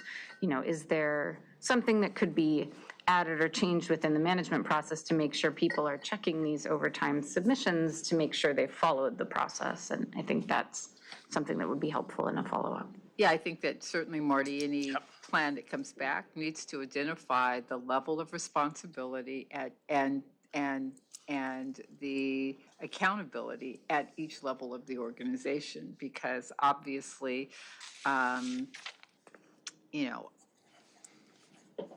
don't expect you to be sitting in a room checking to see if all the forms are in, on the one hand. On the other hand, I do expect there to be an overall understanding of and an identification of a variance of this magnitude in one division. And at that point, some conversation about what to do about it and some continued monitoring of that. But there is someone within this organization who is responsible for ensuring that proper documentation exists, that policies are being followed. And again, it's just disturbing when you read that a specific corrective action that was put in place specifically to deal with some of these issues was just not implemented. And some people have been here much longer than any of the folks sitting on this board as commissioners. So, and the fact that, you have to actually dig to figure out what is going on is also hugely problematic, so. So, Madam President, I have a question in terms of procedure here, because this is the first IG report that I'm hearing, or probably the first IG report. It is. Do we hear a response from SSD? Do we give them an opportunity to say what went on here, or do we receive and file this and approve the recommendations? I'm just not clear on how the process works.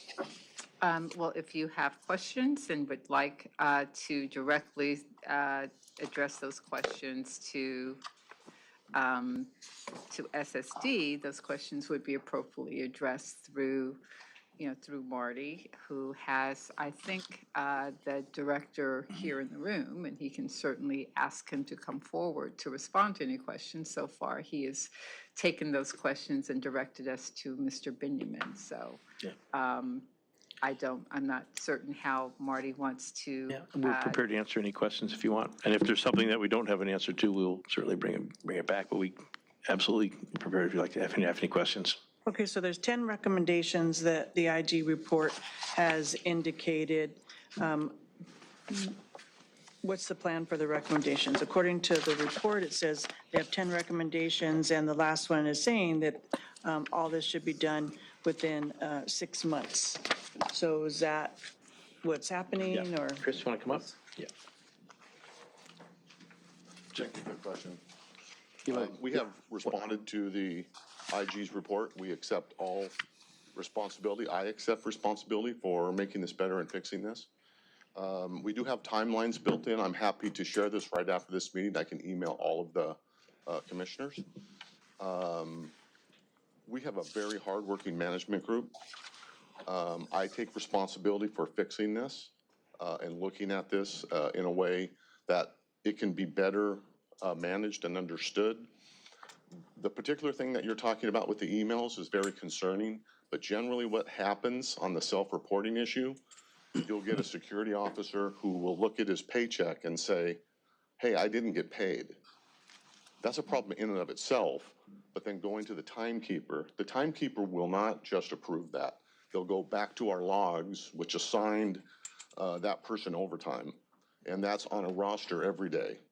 And they'll see if they worked it, and then they'll make that pay. I know our timekeeper would never do that. She's an upstanding, outstanding timekeeper. And that's just to address that one discussion. So are you suggesting that for those cases where the employee emailed the timekeeper and the timekeeper approved, that the timekeeper, before sending their email response, was doing other checking? And do we have any way to verify that that really, yes, that those records exist? Yes, so that person's name would appear on our AOTL, that they got assigned the overtime, and then it will appear on the daily roster, and it will say where they're working their overtime. So those two will match up, and then the timekeeper would be then able to make that adjustment, and they'll go back to the watch commander who that person works for and have a conversation with them about, you forgot to post this correctly. Those two will always interact, and then they will make the posting based on the documentation and then what the watch commander did. And this doesn't have this. I haven't seen the email, so it's hard for me to address. Yeah, I was just going to say, are you suggesting, first, was this information not available to the Inspector General at the time that he was reviewing overtime utilization in your office? Because they do at the very top of their report identify, what they reviewed. Right. And so I would think that if there's some way to document this exhaustive reconciliation of time and timekeeping records, that would have been available to them at the time. And with all due respect, I was never interviewed for this audit. And so if that was brought to my attention, I could have walked them to the process of the documentation. But Well, except that they have, so you're simply saying this is information that you have that's unavailable except by talking to you? Well, no, we would look at the emails and then we would walk backwards to see if those checks and balances had occurred. But I'm saying in generalities, this is what would happen. A person would look at their paycheck and see it was short. They would call the timekeeper. The timekeeper would then walk backwards to see if in fact that occurred. Okay. And it's not a good thing. And our timekeeper doesn't want to get those telephone calls. And so we walk it back to the first level of supervision and management, the correct posting of their time. And we have done exhaustive training, and we will continue to do that to make sure that that gets right. So since it sounds like there is kind of a discrepancy between what you're describing and what the Inspector General's report describes, as part of the process of implementing these recommendations, will the Inspector General's team be able to walk through these breakdowns better with Chris so that he can understand what happened in those cases and fully address it? Because it sounds like there hasn't been a full review necessarily of the details of. I would welcome that reconciliation. As I said, I haven't seen any of the emails or been confronted, and I don't mean not a confrontation, but I haven't been able to reconcile that because I haven't seen them. So could you speak to the plan as far as how to integrate with Chris's team on these specific breakdowns or help them understand what went wrong? So commissioners, the goal of this assessment is look at the overall process, procedure. This is not trying to get somebody, in trouble because they did the wrong thing. So we were not targeting one particular person or one particular email. So we saw those emails across the board. So we made overall systematic recommendations on what to do. We did not engage on SSD on those particular cases because that was really not the intent, the direction of the board. Having said that, though, going forward, I'd be happy to sit down with Chris to work with him and maybe to close some of the loophole, maybe those special cases that happen. So. Well, I think a couple things, because the whole purpose of an Inspector General and an Inspector General's report is to get an independent look at what is occurring, not to get into a debate with the department about, how it should be conducted or et cetera, but it is to get an independent look at what is happening. And we either trust the data or we don't. And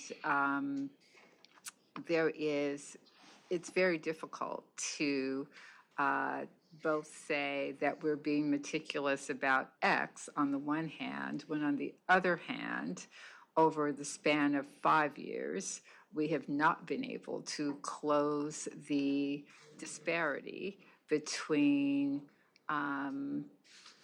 department-wide use of overtime and Security Services Division use of overtime. And there's absolutely nothing about the work that Security Services is doing over and against the work that's being done across a range of divisions in the department that would, in my mind, explain or justify such a disparity if managed better.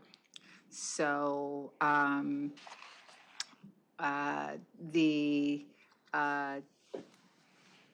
understand that we have hired additional administrative support for security services, which may result in, since one of the comments in the report is that that some of the failure to properly stay on top of all of these issues related to timekeeping and reporting in particular was, some of that was, seemed to be associated with, or the implication was we didn't have enough administrative support for such a wide division, a lot of work, hard to keep up. So I will take that point. That's separate and apart from what is the criteria that justifies the use of overtime? How do you manage before normal shift versus not before normal shift? When do you use supervisors for overtime? I mean, there's so many other issues that are fully within the discretion of the management team that I don't think it makes sense to get, caught up on, the particular function of the timekeeper or their effectiveness, except to say that a practice which does not have a chain of command that's easy to follow and easy to document, et cetera, regarding the utilization of public money is just on its face unacceptable and has all kinds of problematic implications, because while Dr. Pickle rightly talks about the nuance and assessment related to how we evaluate these matters across the department, things that are simple and easy to understand really does get the attention of the people who pay our bills.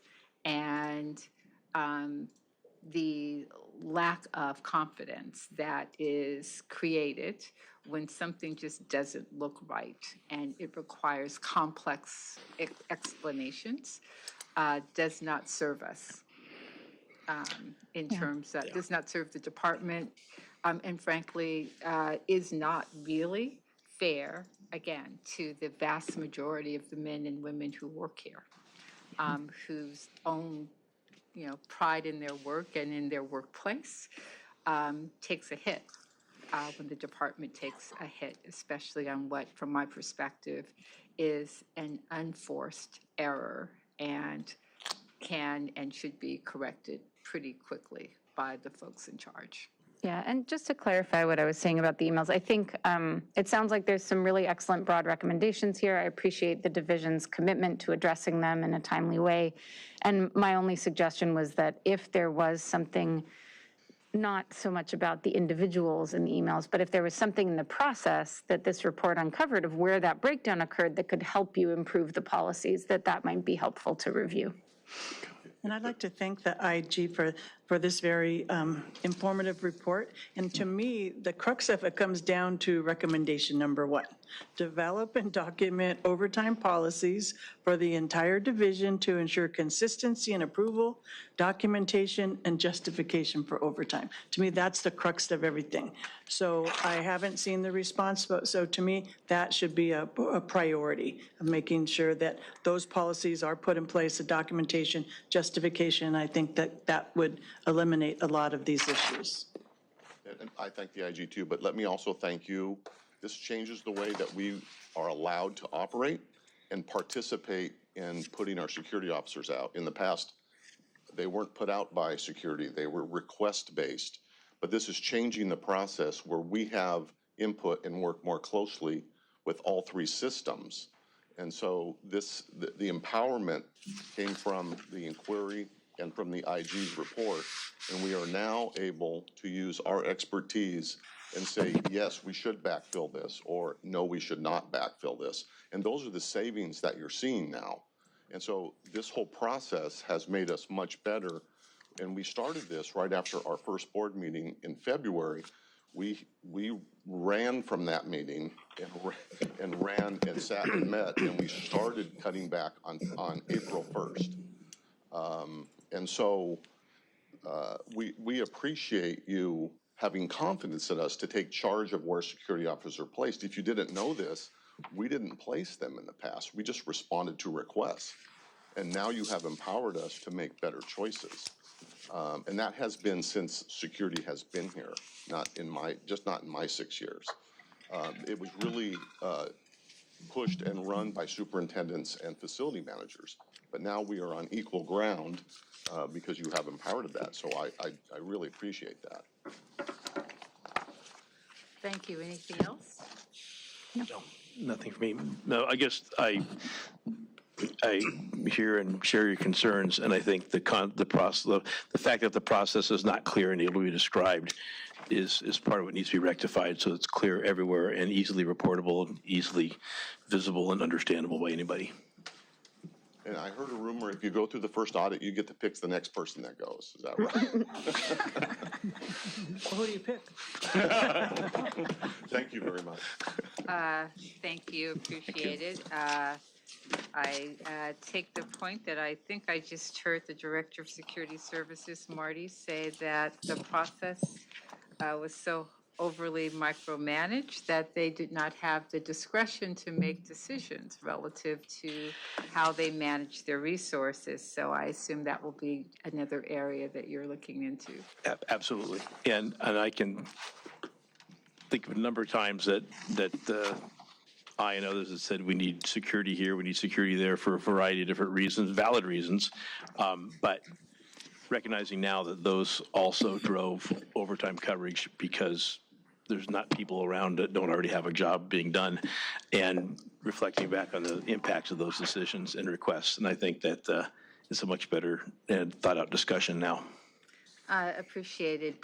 It is noon. We've been sitting for the last 2 hours. I'm going to recess the meeting for 10 minutes, just bathroom break, and then we'll come back and we will deal with the rest of our agenda.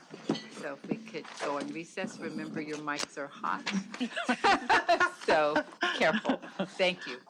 Thank you. We'll resume at 12:15. It's like it's afternoon.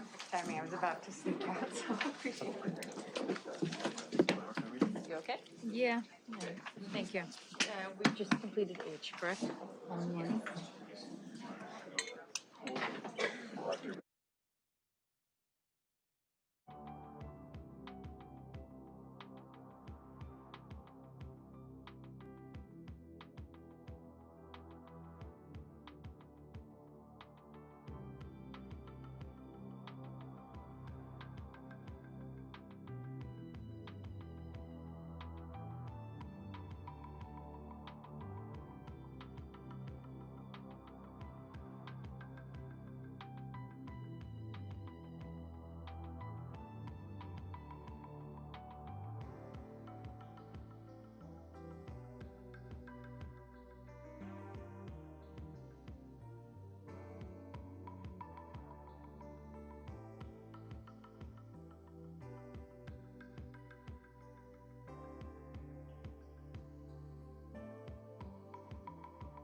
Good afternoon. The meeting will begin shortly. Please maintain silence until the meeting resumes.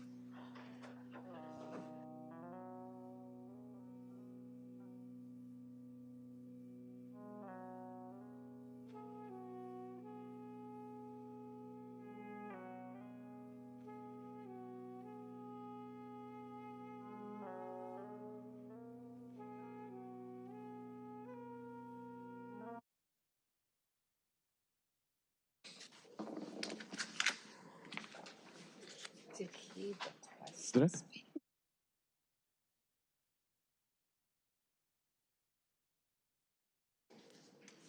Did I? Madam President, whenever you're ready to resume. Okay, terrific. Would you please call the roll? Commissioner KATZ, Present? President McCLAIN-HILL, Present. Commissioner Brady, Present. Vice President Ruiz, Here. 4 board members present, a quorum. Thank you. We are now on item I, items recommended for approval. And I have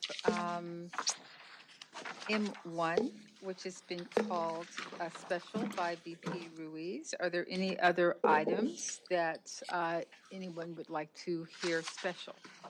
No, thank you. Terrific. Then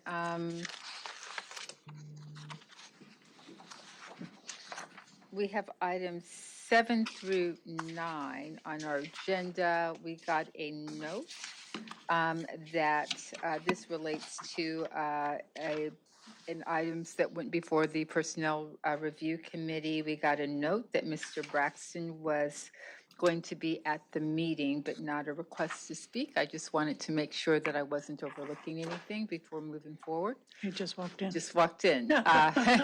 Sir, I have a note that you're here. Were you making a request to speak to those items? You are. Okay, terrific. Then items 7, 8, and 9 will also come off the agenda. And be will also be moved to special. With that said, we have items in 2, 3, 4, 5, and 6 that are ready for approval at this time, if there's a motion to do so. So move. Second. Terrific. So would you please call the roll? Commissioner KATZ, Aye. President McCLAIN-HILL, Aye. Commissioner Brady, Aye. Vice President Ruiz, Aye. 4 ayes, motion adopted. Terrific. We have filed items K1 and K2. Are there any questions regarding any of the filed items? Seeing none, we'll move to the minutes. I'm sorry? Move approval of January 24th minutes. Terrific. Then, Commissioner, would you, I will second. Would you please call the roll? Commissioner KATZ, Aye. President McCLAIN-HILL, Aye. Commissioner Brady, Aye. Vice President Ruiz, Aye. 4 ayes, motion adopted. Terrific. May we please move to item M1? So M1, I did call special. Basically, it's approval of a contract for unarmed security and armed security guard services. So basically, I just was curious to, have we done a risk analysis? I mean, we just approved, we had the issue with the IG of all this overtime. Now we're approving additional outside contract services, which I'm not opposed to. But my question is, do we have a complete risk analysis of where we're putting our security, and that's basically my question. The IG report calls for that, and like I said, after the meeting, I'm going to email you my response, and what you'll see in there addressing that is we have committed to doing the risk analysis by September 30th of 2024 of all of our facilities. And that obviously includes staffing. So that will include not contract services as well? Yes, contract services are well. Right now, contract services are used for what we refer to as specials. And if we did the specials with our security officers, they would be paid overtime. So we stopped that a couple of years ago, and we use private security officers because the labor is much cheaper for us. And I have some of those breakdowns. The contract is actually going up, as you can see, but so are our locations. So we're going from our current contract of covering 23 locations with private security to covering 29. I'm allowed in with the MOU with SEIU to use 25% of my labor as a private contractor, so I try to go right up to the limit of 25%. I think that's a good business practice for us, and it saves us money. Right, and so I just want to make sure that we do have an overall risk analysis to make sure that we're appropriately placing whether they're contract or internal security. Yes. Okay, so you said you'd get that to us by September 30th, is that correct? Yes. Okay, thank you. That's all I had. Dr. Pickle, you had comments on M1?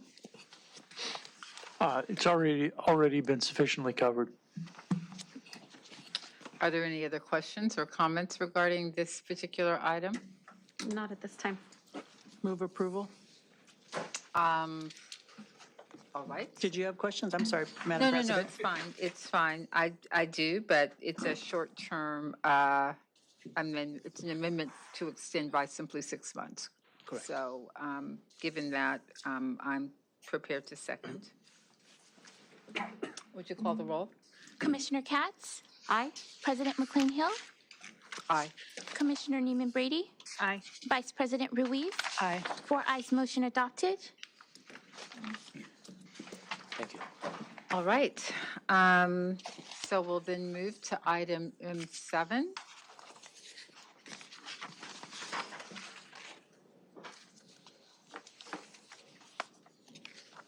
And it is a recommendation by the Board of Water and Power Commissioners for the, to approve the committee, Personnel Relations Committee report for grievance number B137-21 filed by Mark Braxton. Mr. Braxton is entitled to speak for 5 minutes for each of the grievances. And there are 2 additional grievances. Mr. Braxton, would you please come forward at this time? Thank you. Good morning. Thank you, sir. Grievance number B13921 regarding the overtime. So let me just be clear. Are you okay with 7 and 8? Is it that you wanted to speak to 9? Oh, no, we can go in order, but I just wanted to, because we just finished, you guys just finished talking about this. Gotcha. So you're going to speak to all elaborate on it. 3? Then fine. Let's go to, we can certainly go to 9 first. My tenure here is 28 years, 18 years as a supervisor, and overtime has been an issue since I've been here.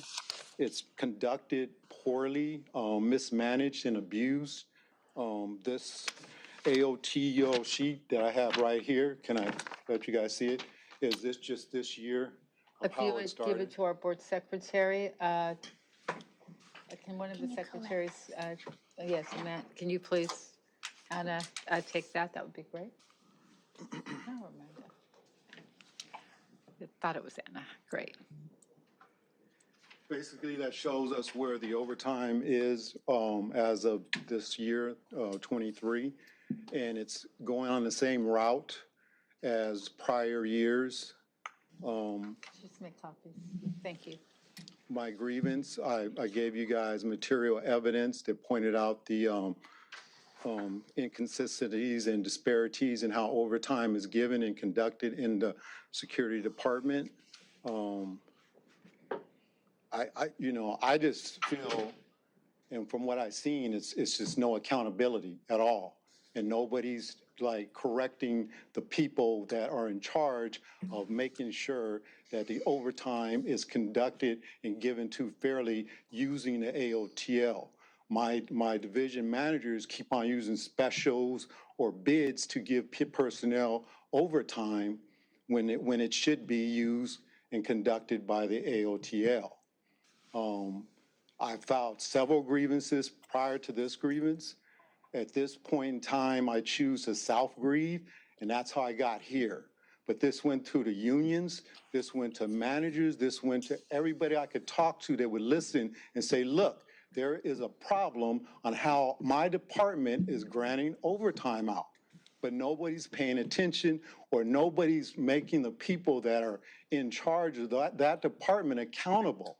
I mean, how many times do we have to see this to where it's like, okay, we're gonna slap them on the wrist again and say, yeah, we got a problem? No, the problem's been here. I've tried to go through the managers, the assistant managers. I've been everywhere trying to conduct myself patiently, and it's frustrating as a employee to see somebody get more overtime every year than you. And I'm not declining overtime. You see the sheet, right? You see where my name is? That's starting it.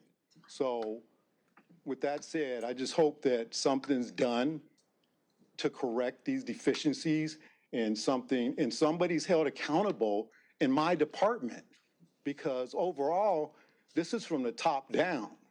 This is not from the bottom up.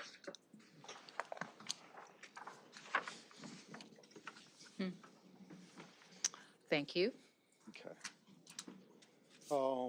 Grievance number B3721 and 38 are basically tied in together. And I just wanted to know, and first of all, I'm thankful that you guys granted the grievances, all of them. I just want to know, will I be provided on what we're doing, how we're going to try to resolve the issues with safety and everything that was involved in these grievances? Because right now, as to today, nothing's changed. We're still mismanaged on how there's only one supervisor in the Valley, one supervisor in Metro, and we have no backup.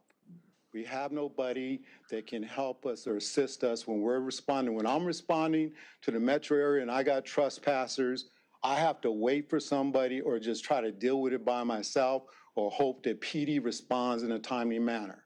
So the same safety issues are occurring right now that this grievance that you guys granted. There hasn't been any equipment changes. The vehicles still don't have low band radios. They still don't have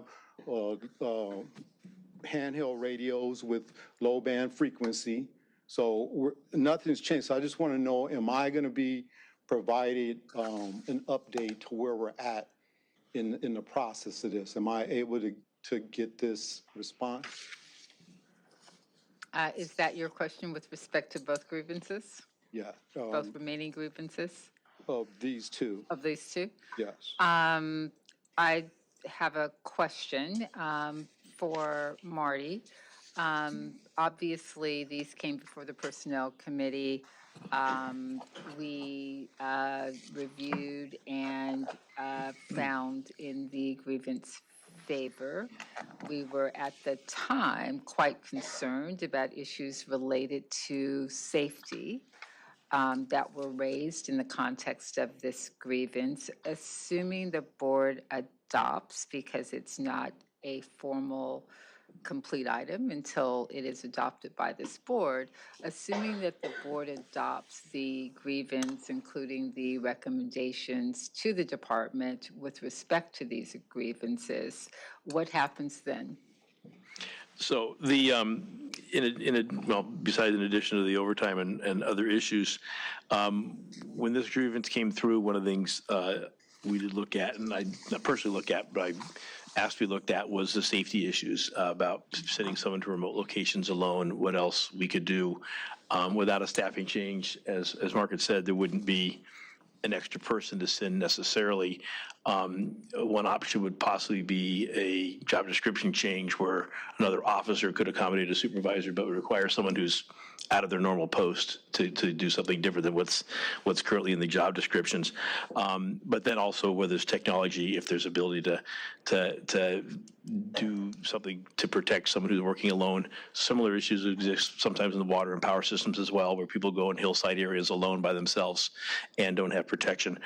So I don't know where we are with progress with that, but it is an issue because of just it's a remote area. It has to be addressed. Normally in a grievance response, we would typically let the grievant know what was being done in this area as we progress. But actually, in this case, it'd be something that would be done to make all of security services aware of what's being done with any of the tools and equipment that help them in their job. I don't know if we had, Chris, I don't know if you've had a chance to assess that particular situation further and want to address it. I'm not aware of specifics out of that necessarily, or if your folks do. Do you want to, yeah. I'm going to ask Arnold Escueda, who is the Director of Uniform Services, to address those issues. Hi, I'm Arnold. The first issue was, I guess, the low band radios. Those are being installed in some of our vehicles. They're not necessary everywhere. When some are remote locations, they are. No, I mean, I do recall, the boards had the opportunity, they have the report, so they've had the opportunity to become familiar with the issues. The specific issue raised by the grievant was that security officers were being deployed to locations where there were communications gaps without the necessary technology in order to overcome those gaps. So that's a very specific thing. It's not a question about, are we putting them in every car? Are they being, it's very specific to these circumstances. And so that was something that we were quite disturbed by. And my question, or the question that's being raised, certainly my question is, are we taking steps to address that? And if we are, by when? We are taking steps now, currently, for vehicles that have low band radios. We've been looked into satellite radios. Our remote locations such as Pine Tree have satellite radios. I've been here for 34 years, and we're not going to relitigate the grievance, and the department had an opportunity. I'm just trying to give you some of my experience. No, I'm just simply saying to you that I'd like you to answer the question, that we're not going to relitigate the grievance, and the department had a full opportunity to present its response to the grievance. So we have made findings with respect to that. My only question for you is, are steps being taken to ensure that technology sufficient to allow employees who may be deployed to areas where their cell phones or their traditional technology will not work? Is that technology being made available to those employees? And if the department is taking steps to do that, when will those steps be fully implemented? And if you don't know, or if we are not, or if that assessment hasn't been made, you can say that. The answer is yes, we have the technology, and it's been in place for several years. Okay. Is it available to all of our people, or? It is. When we have special circumstances, when we work out of basin, say Bishop or up north somewhere, they're given satellite radios. Otherwise, Except our that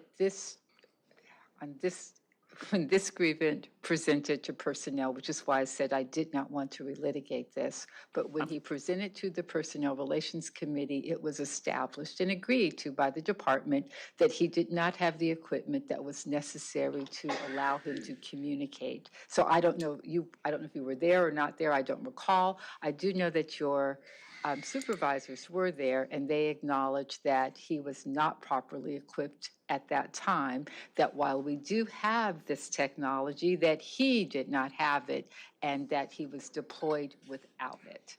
So those are the facts that we are dealing with So your right question is now. asking if we're getting that technology put in place. The answer is yes. For employees that are, so my real question to you is, are we on track to ensure that employees that are deployed to remote locations will have with them, not just that we will have it in the department or it will be in some car, but they will have it with them pursuant to what they've been given to have with them. So don't tell me if they leave it at home, it's not your fault. They'll have it with them as they respond to remote locations. Absolutely. Our security officers' safety is our number one. So Okay. the answer is absolutely So what yes. I guess I would be interested in, so that we don't have to continue this, is we'll just put on the agenda a report on security that addresses these specific issues, sir, and have them, brought forward in a organized way so that we can determine more comprehensively what is occurring and by when. Does that? That sounds reasonable, but back to Marty Adams when he said that backup is only needed when we go out to remote locations, that's not true. Well, and again, we will have a report that we will bring forward so that we are not, having a personnel or grievance being heard or litigated at this juncture. And to your initial comment, the committee did essentially agree with approved in total 2 of your grievances, and on the 3rd, approved it as to overtime and indicated that we would take additional action once we got the report from the IG, which has occurred. So as it relates to when and how you will know, you have my commitment that our agenda will reflect topics that continue to monitor these items, and so that will be very publicly detailed moving forward. We'd be happy to prepare a report on exactly what's being done to address these issues.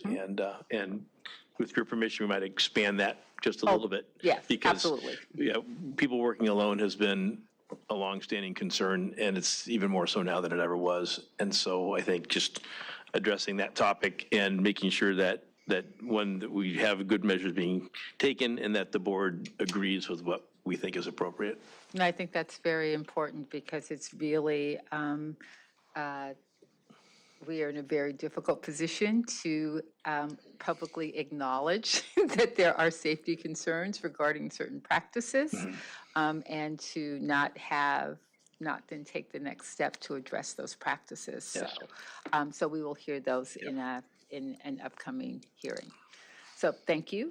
Mr. Braxton, is there more, or may we move forward with it? Yeah, there's a little bit more. You guys have measure or M up for discussion. So I know in some of your answers on the grievance, you said that this was not arming security officers is not a grievable issue. I don't know if you're aware or the committee's aware that in my current DDR that I have here, can you give it to me? That I have here, it states that we're to carry firearms on special occasions. So it's already been met and conferred by the unions.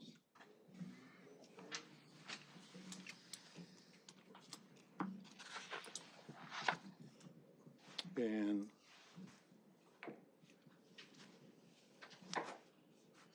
I just want that to be taken in consideration because I do feel it's grievable because they're doing what I should be doing as far as what my DDR states. I appreciate that. Thank you. Okay. And just in closing, I'm concerned that these grievances had to come up to where they're at now. It was bypassed by corporate safety, all of my division management, the assistant manager here at DWP, and the general manager. So I'm just concerned that some of this process could have been handled at my level, and it's just a concern. Thank you. I appreciate that. Thank you. So with that, we will close the testimony on these items. And is there a motion? First off, is there a discussion on items M7, M8, or M9? Are there any questions or comments? Seeing none, I'd like to move approval. Actually, I'm sorry, Oh, I do have go ahead. one question. Certainly. At any point, I forget how many years you said you... 28. 28. At any point, were you armed at any point in your... Negative. No. Okay. Thank you. I'd like to move that we adopt items M7, M8, and M9. Second. Would you call the roll? Commissioner KATZ, Aye. President McCLAIN-HILL, Aye. Commissioner NEEMAN-Brady, Aye. Vice President RUIZ. Aye. 4 ayes, motion adopted. Terrific. And I think that then closes our open session, and we can now move into closed session. Council.